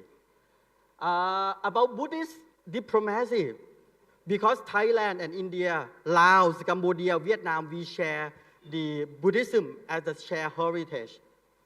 When the leader of India coming to this country, they're giving the Buddha lyrics, they're giving the Bodhi tree, see the connectivity. So the people in the receiving country, they're feeling, oh, we have something in connection. And recently, there are also the important Buddhist diplomacy. The government of India and the government of Thailand organized the Buddha relics enshrinement in Thailand for contemporary in 4 provinces. In Bangkok, in Chiang Mai, in Krabi, and also in Ubon Ratchathani. You know, in Ubon Ratchathani, only 4 days, it increased the spending in the province to 1.5 billion baht, only in 4 days. Normally in Ubon, it's just only 200 million. It's going to 1.5 million in only 4 days. It's also like people coming from Northeast region and also from the neighboring country coming to pay respect to the Lord Buddha, and it's also boost the local economy. That the concept of the creative, the culture that has been translated also into the economy system as well. But it's not just only the way that Indian soft power towards Southeast Asia only, but on the way back, if you look at that this photo, Ubon also projecting Ubon soft power. In the parade, we take the candle festival in that parade along with the Buddha relic. When media take the photo, so the Indian, the Ubon soft power with the candle festival also a part of that global media coverage. And also the Ubon style of food, Ubon style of clothes, and Ubon style of cultural performance also send it back to India for 1.5 billion people. This is also the way that soft power is something that we need to communicate and two-way interaction. So my last point and my conclusion for my speaking, I try to summarizing here is that the soft power we can use is for basing on the civilizational link, we can boost the tourists and people-to-people contact. Sometimes the soft power can turn to creative economy. And also, when we talk about soft power, it's not just the way that we aggressively push others to follow us, but we need to have the peaceful and mutual respect to make the soft power successful. So this is my last question, my last point, but I'm not talk about it, but how we define Thai soft power and who will define Thai soft power, and also how China's soft power, how Italy's soft power. We need to discuss and try to use it beneficially for international relations and also for people-to-people interaction. Thank you very much for this opportunity. Thank you very much for insightful address and soft power by Assistant Professor Dr. Piyanat Soikam. He addressed a lot about the key norms, about historical civilizational relations, Indian civilization in ASEAN countries, Ramayana ASEAN Plus, and diplomacy in Hinduism, public, and everything. Thank you very much. Thank you very much. And next, we would like to invite Assistant Professor Dr. Kochanipa Udomthavi, the Vice President of the Local Development Strategies, to please present token appreciation to our keynote speaker, Assistant Professor Dr. Piyanat Soikam. Please, sir.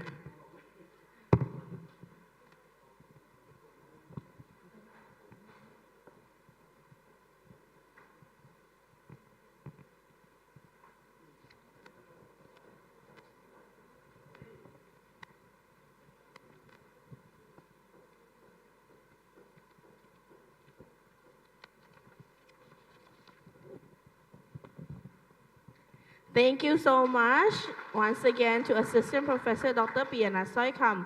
and also to our Vice President, Assistant Professor Dr. Goshinipa Udomtwi. And the next keynote address on a sustainable future for education by Mr. Jonas Arvaman, CSR leader, Starlight Education Thailand.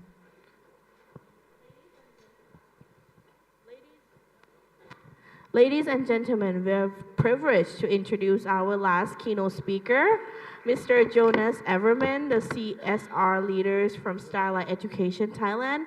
Mr. Jonas Everman is a driven leader with extensive expertise in operation, cooperation, social responsibility, human resources, and education management, with a strong background in strategic leadership, sustainability, fundraising, and organizational development. He is committed to driven impact through education and social initiative across ASEAN.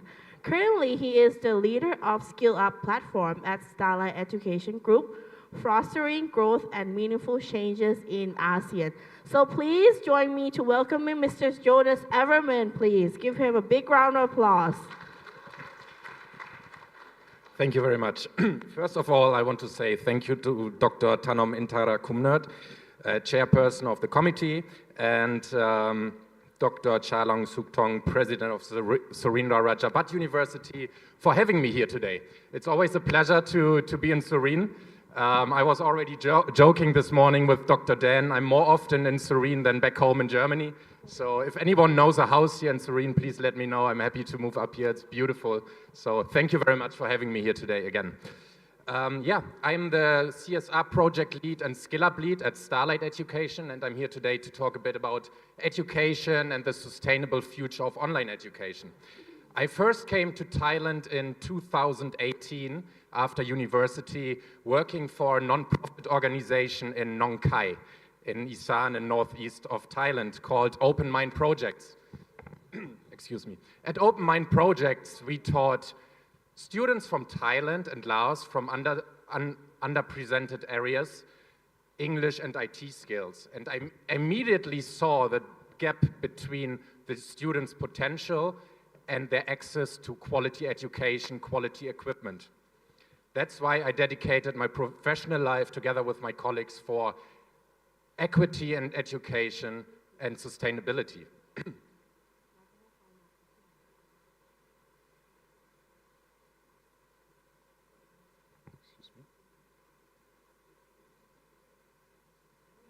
Little technical issues. 1 second, please.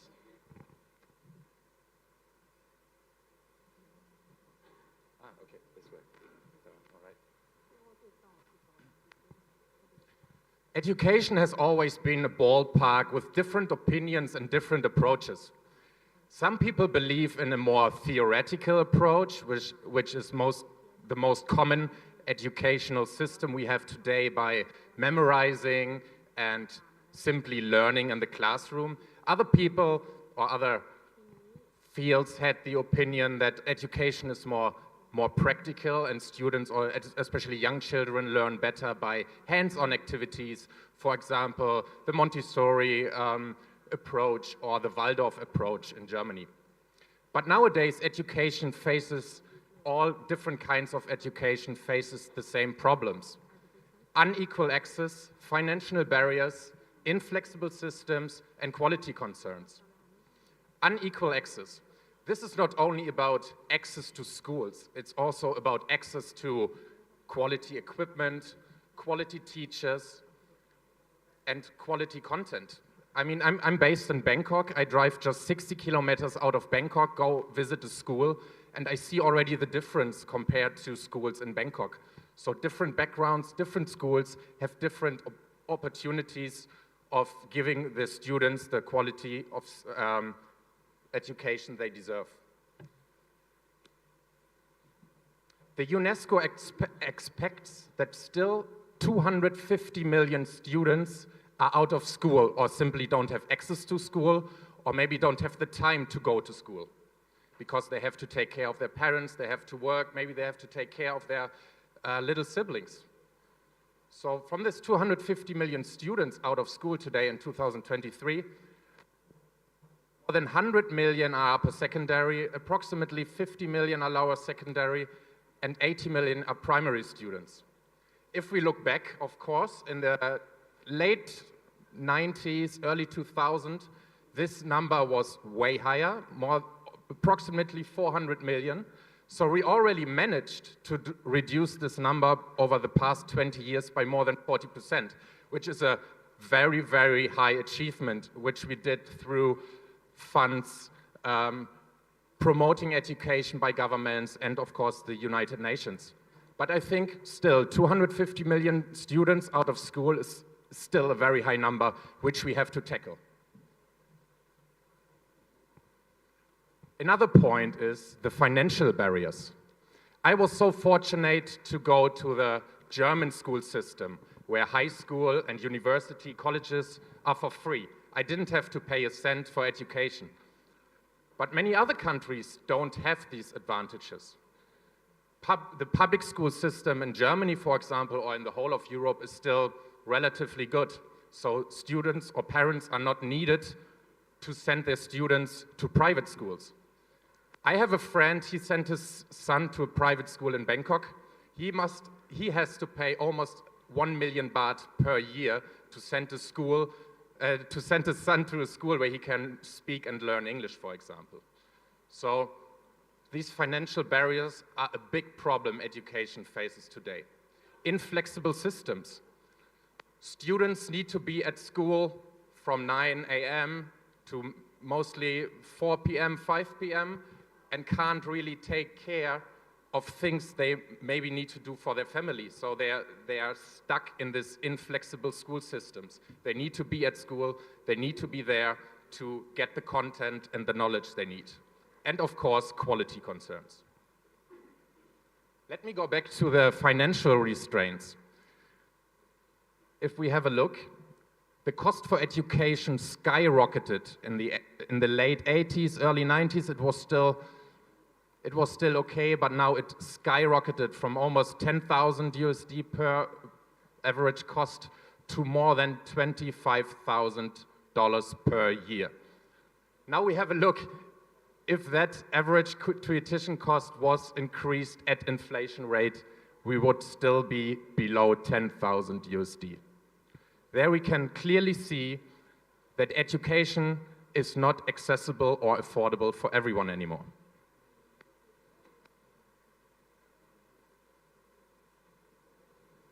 So how do we tackle these problems? How do we make online or education in general more accessible, more affordable for everyone?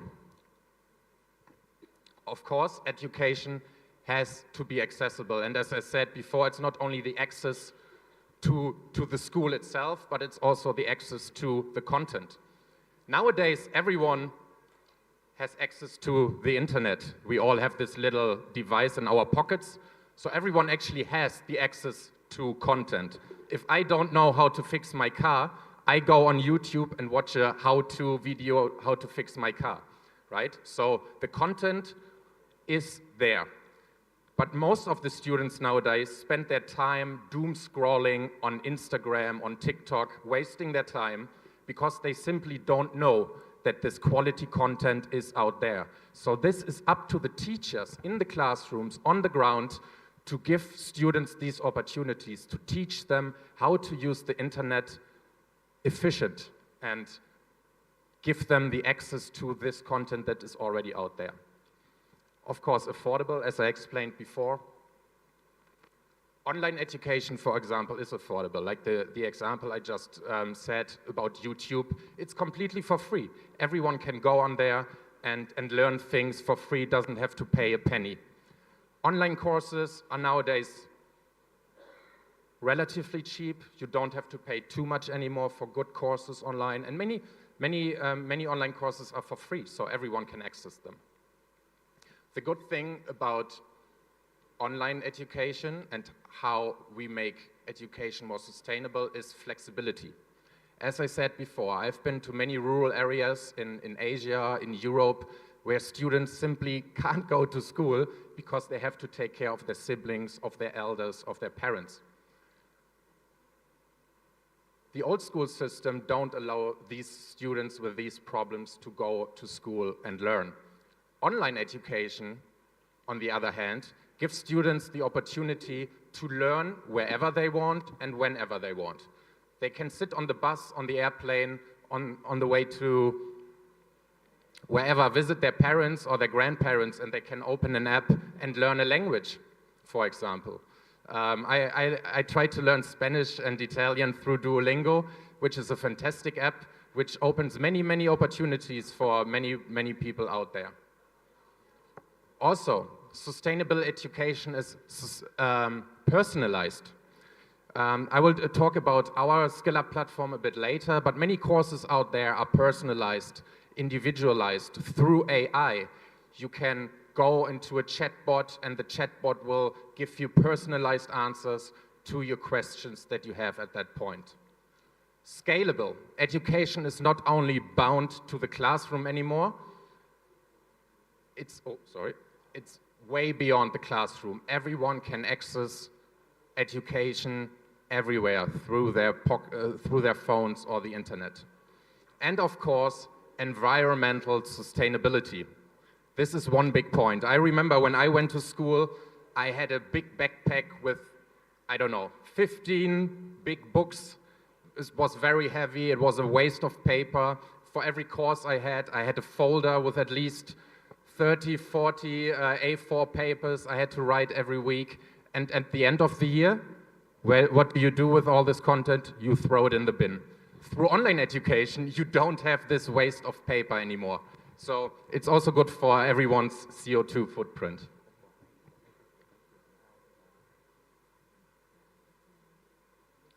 Let me talk a bit about the rise of online education. In 2023, the market value of online education was at $290 billion. By 2032, the market is expected to increase to $788 billion. And I show you this because it's not only about the money or about the opportunities companies have in this market, it's also about the growing interest of online education. More money brings more quality content, more interest, and more focus on online learning. And online learning is so easy. You can have bite-sized courses where you maybe learn just 30 minutes how to prepare for an interview, or how to use Google Sheets, or how to use programming language like C++. But we also have, for example, the MOOCs, the massive open online courses, where hundreds of thousands of students can learn together and gain from the knowledge we present there. These are mostly like university courses, like you have an assessment, you have the content, and then in the end you have a multiple assessment in the end.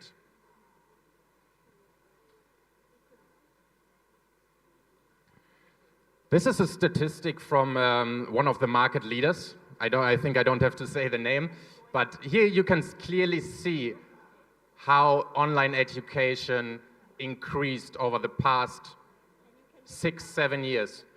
When you have a look at 2016 at the total number of registered learners, it was at 21 million.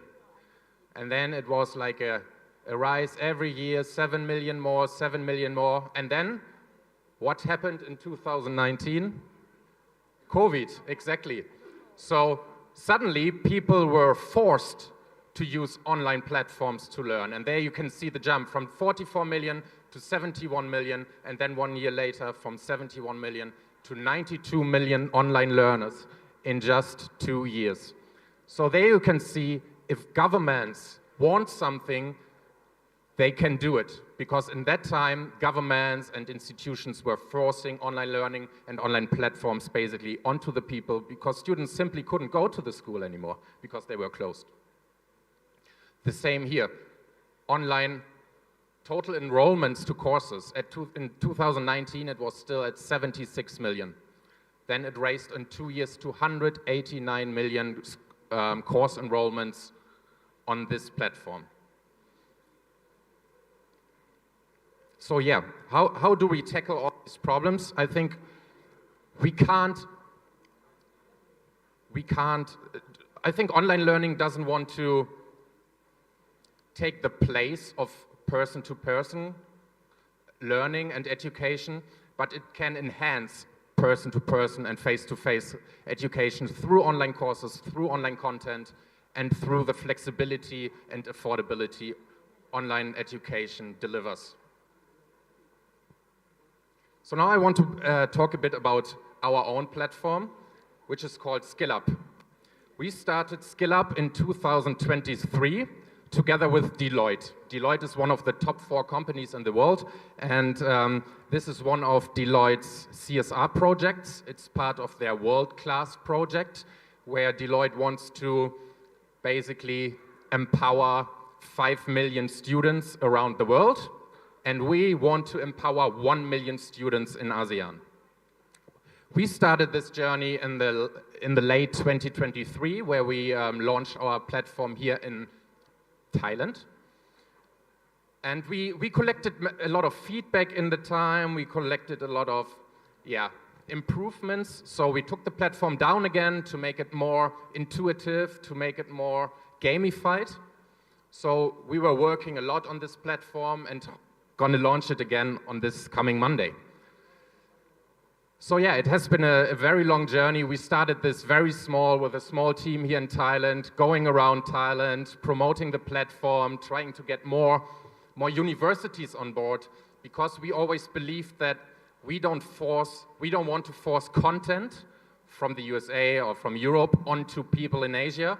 We want to know what skills are needed here on the ground. So we try to develop a strong network of partnerships with universities, schools, and with the industry to gain the skills that are needed here on the ground and then deliver them to students in rural areas and underdeserved areas. So what is SkillUp? SkillUp is an intuitive and gamified online platform for students as of age 15. We want to prepare students for real-world challenges, and through our interactive STEM experiences, sustainability modules, and career development resources, we want to provide practical skills and the knowledge essential for success in the 21st century. For every course you succeed or fulfill on our platform, you will get a certificate and micro-credentials. Companies or universities that invest in SkillUp will have access to a skilled talent pipeline, because students will not only learn on our platform, they will also have access to internships and job opportunities. So for example, students can go on our website, choose their wish career path, for example, programmer. Then the SkillUp platform will give students exactly the courses they need to succeed in that career pathway. And after that, after they collected all the points for the courses, they will be redirected to job opportunities, and industry leaders like IBM, Deloitte can active or live see the talents and also offer them jobs. We also want to, or we actually doing it, make every course available in every language. So every course on our platform is available in English and in Thai. In Malaysia, the courses are available in Malay. In Italy, the courses are available in Italian, and so on. So that the language barrier doesn't stop students from learning this content. And our impact goal, of course, as I said before, is to transform the lives of 1 million students across ASEAN. Why SkillUp? What makes us so different from other platforms? As I said before, we not only want to deliver the content, we also want to give students actually the opportunity to earn money and get out of their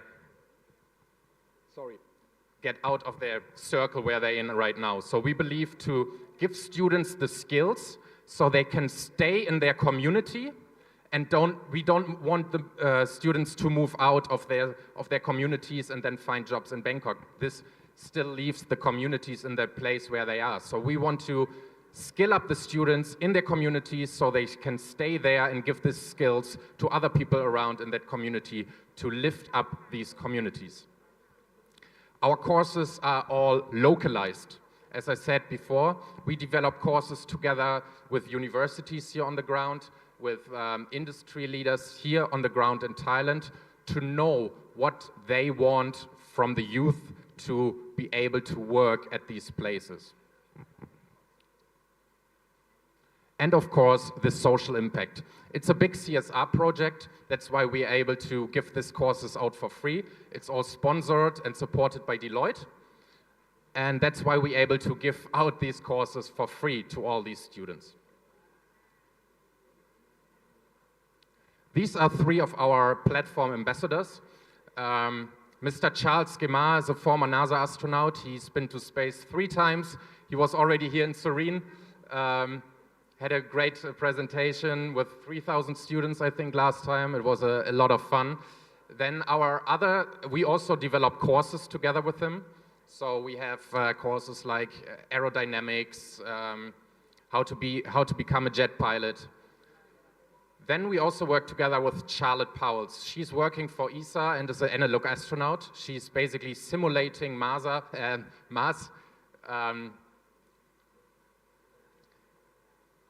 traveling here on Earth. So she's basically locked herself into a cave in Spain for 3 weeks and practice to live and develop life on Mars. And our Thai ambassador here on the ground is Mr. Korn KT. He's a space columnist at The Standard and more than 400,000 followers on Facebook and YouTube. So we try to get some personalities on board as well to promote this in Thailand and in the areas. Student online learning. Skill Up courses provide flexibility, allowing students to take control of when and where they want to learn. And no rigid schedules, as I said before, no geographical restraints. The freedom to pursue education wherever you want. Beyond flexibility, the courses are designed to captivate interest through interactive content, real-world applications, and engage in projects. So we have content from high-level program learning to how to become an air hostess. We want to have content for everyone, not only for people who want to come out of university and want to be a CEO. We also want to give skills to students who maybe just work at 7-Eleven and now to make an earning or living for their family. So we want to give this to everyone. And our online courses are very engaging. They're gamified. We want to make it fun. As I said before, Duolingo, we want to make it fun. We have different types of quizzes. It's not only multiple choice, it's drag and drop to make it interesting and engage learners while they learn. We also have a leaderboard on our platform. So for example, for every course a student passes, the student will get 15 stars. For every star, they will go up on the leaderboard. And every 3 months, we will have a look at the leaderboard, and the best 10 students will gain prizes, will get rewards. We work together with different coffee shops. They will get vouchers to just keep them engaged on the platform. Because I myself, I tried again a very popular online platform before, and after a while, it's when you don't have a teacher in front of you and try to keep you engaged and motivated, it's really hard to sit in front of the screen and keep yourself motivated for more than 2 hours, right? So we try to make it fun for the students, fun while learning. So we separated our courses for now in 3 main topics: STEM, job-ready skills, and sustainability.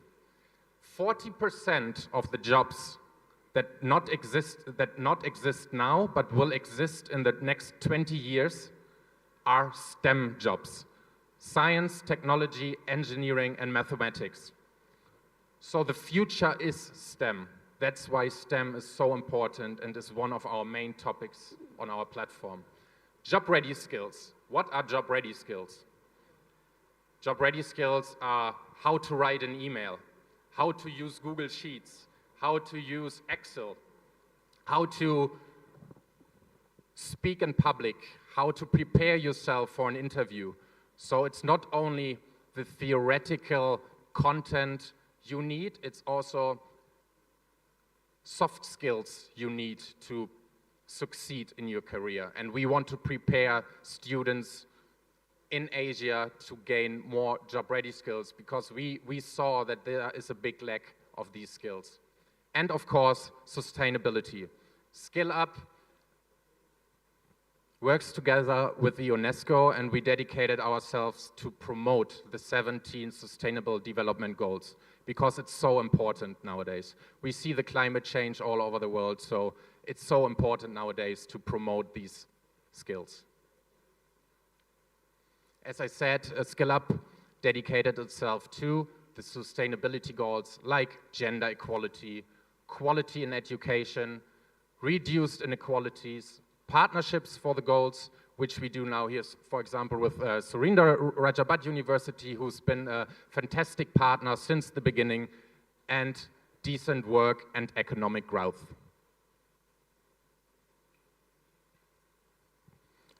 Why is sustainability or sustainable education so important? Empowering students to make informed and responsible decisions, the sustainable education goals equips them to tackle global challenges such as climate change and resource depletion. The impact is clear, as the UNESCO says. Education for sustainable development can enhance students' critical thinking skills by up to 23%, which is incredible.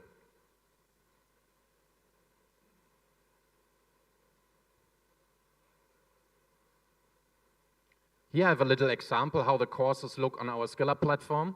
This is just, the first draft. The platform will go live on Monday, so I ask you all to go on skillup.global on next Monday to, make a picture yourself of what we offer and what we do. So as I said before, we have different courses. They're all in Thai. This is just the Thai category. And one of our courses is developed with a local university in Bangkok, sustainable design. This is how our courses look like. Here, a little introduction, and then you go on the courses. The courses are all video-based. You have content, text content, you have courses, you have quizzes to make it engaging and, a bit mixed up to keep the students motivated. These are our partners. So we are still open to work with other partners around the world who can support us with not only with resources, but of course with course content. So we are, for example, now in discussions with a big automotive developer who will give us their content put on the platform, and then students can basically learn online the skills the company needs.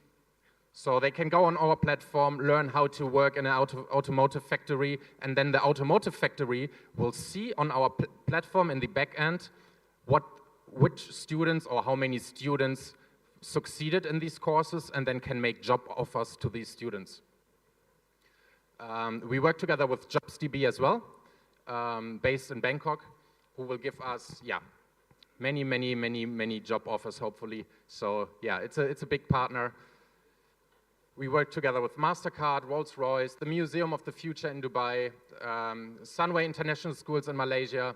So we have different partners, mostly universities and schools, and we are looking for more partners and universities around the world to give this opportunity to more and more students and to get more and more content onto our platform.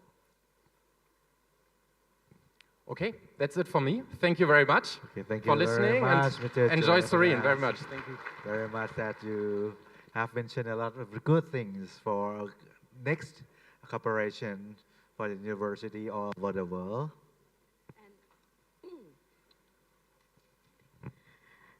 And next, I would like to invite Assistant Professor Dr. Apishakon Duang Kapen Sirikun, the Vice President of the Education Quality Assurance, to please present a token of appreciation to our final keynote speaker, Mr. Jonas Everman from Skill Up.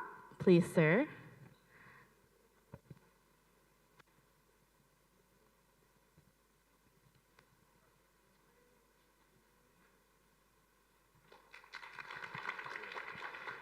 Thank you very much, the Vice President and also Mr. Jonas Everman, for your insightful speech on a sustainable future for education. And all participants, you have received your coupons for the lunch, so you can use this coupon on the first floor. And in this afternoon sessions, the oral presentation will begin at 1 p.m.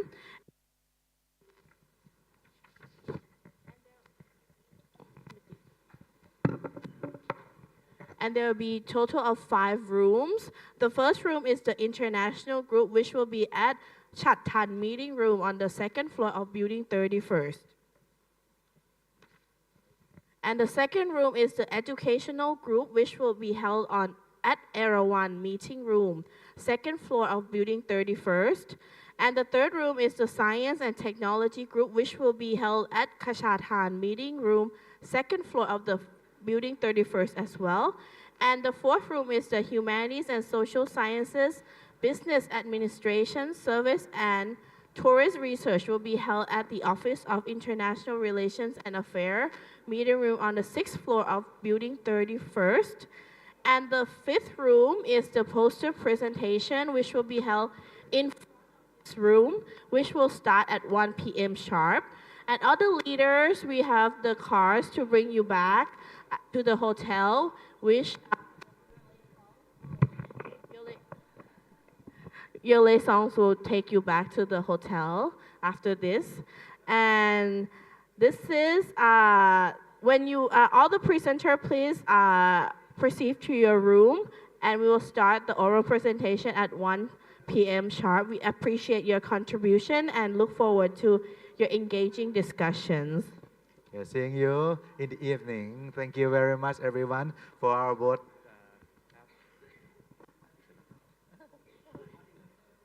Technique, yeah. And also, thank you very much once again. We will see you later. Thank you for joining us. Thank you. Thank you. ขอบคุณครับ ขอบคุณครับ ขอบคุณทุกท่านครับ Thank you very much.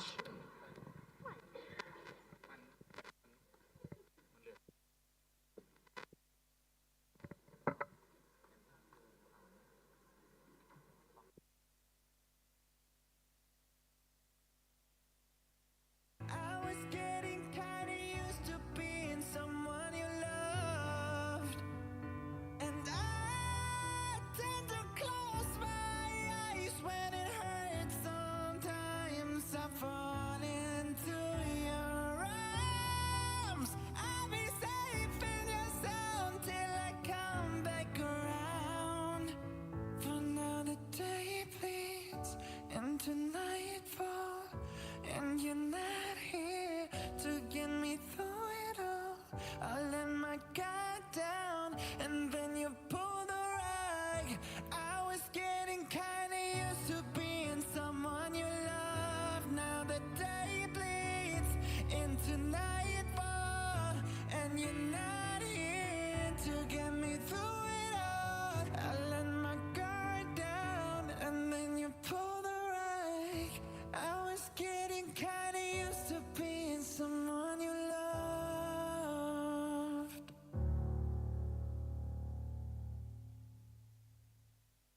Well, you only need the light when it's burning low. Only miss the sun when it starts to snow. Only know you love her when you let her go. Only know you for now when you're feeling low. Only hate the road when you're missing home. Only know you love her when you let her go. And you let her go.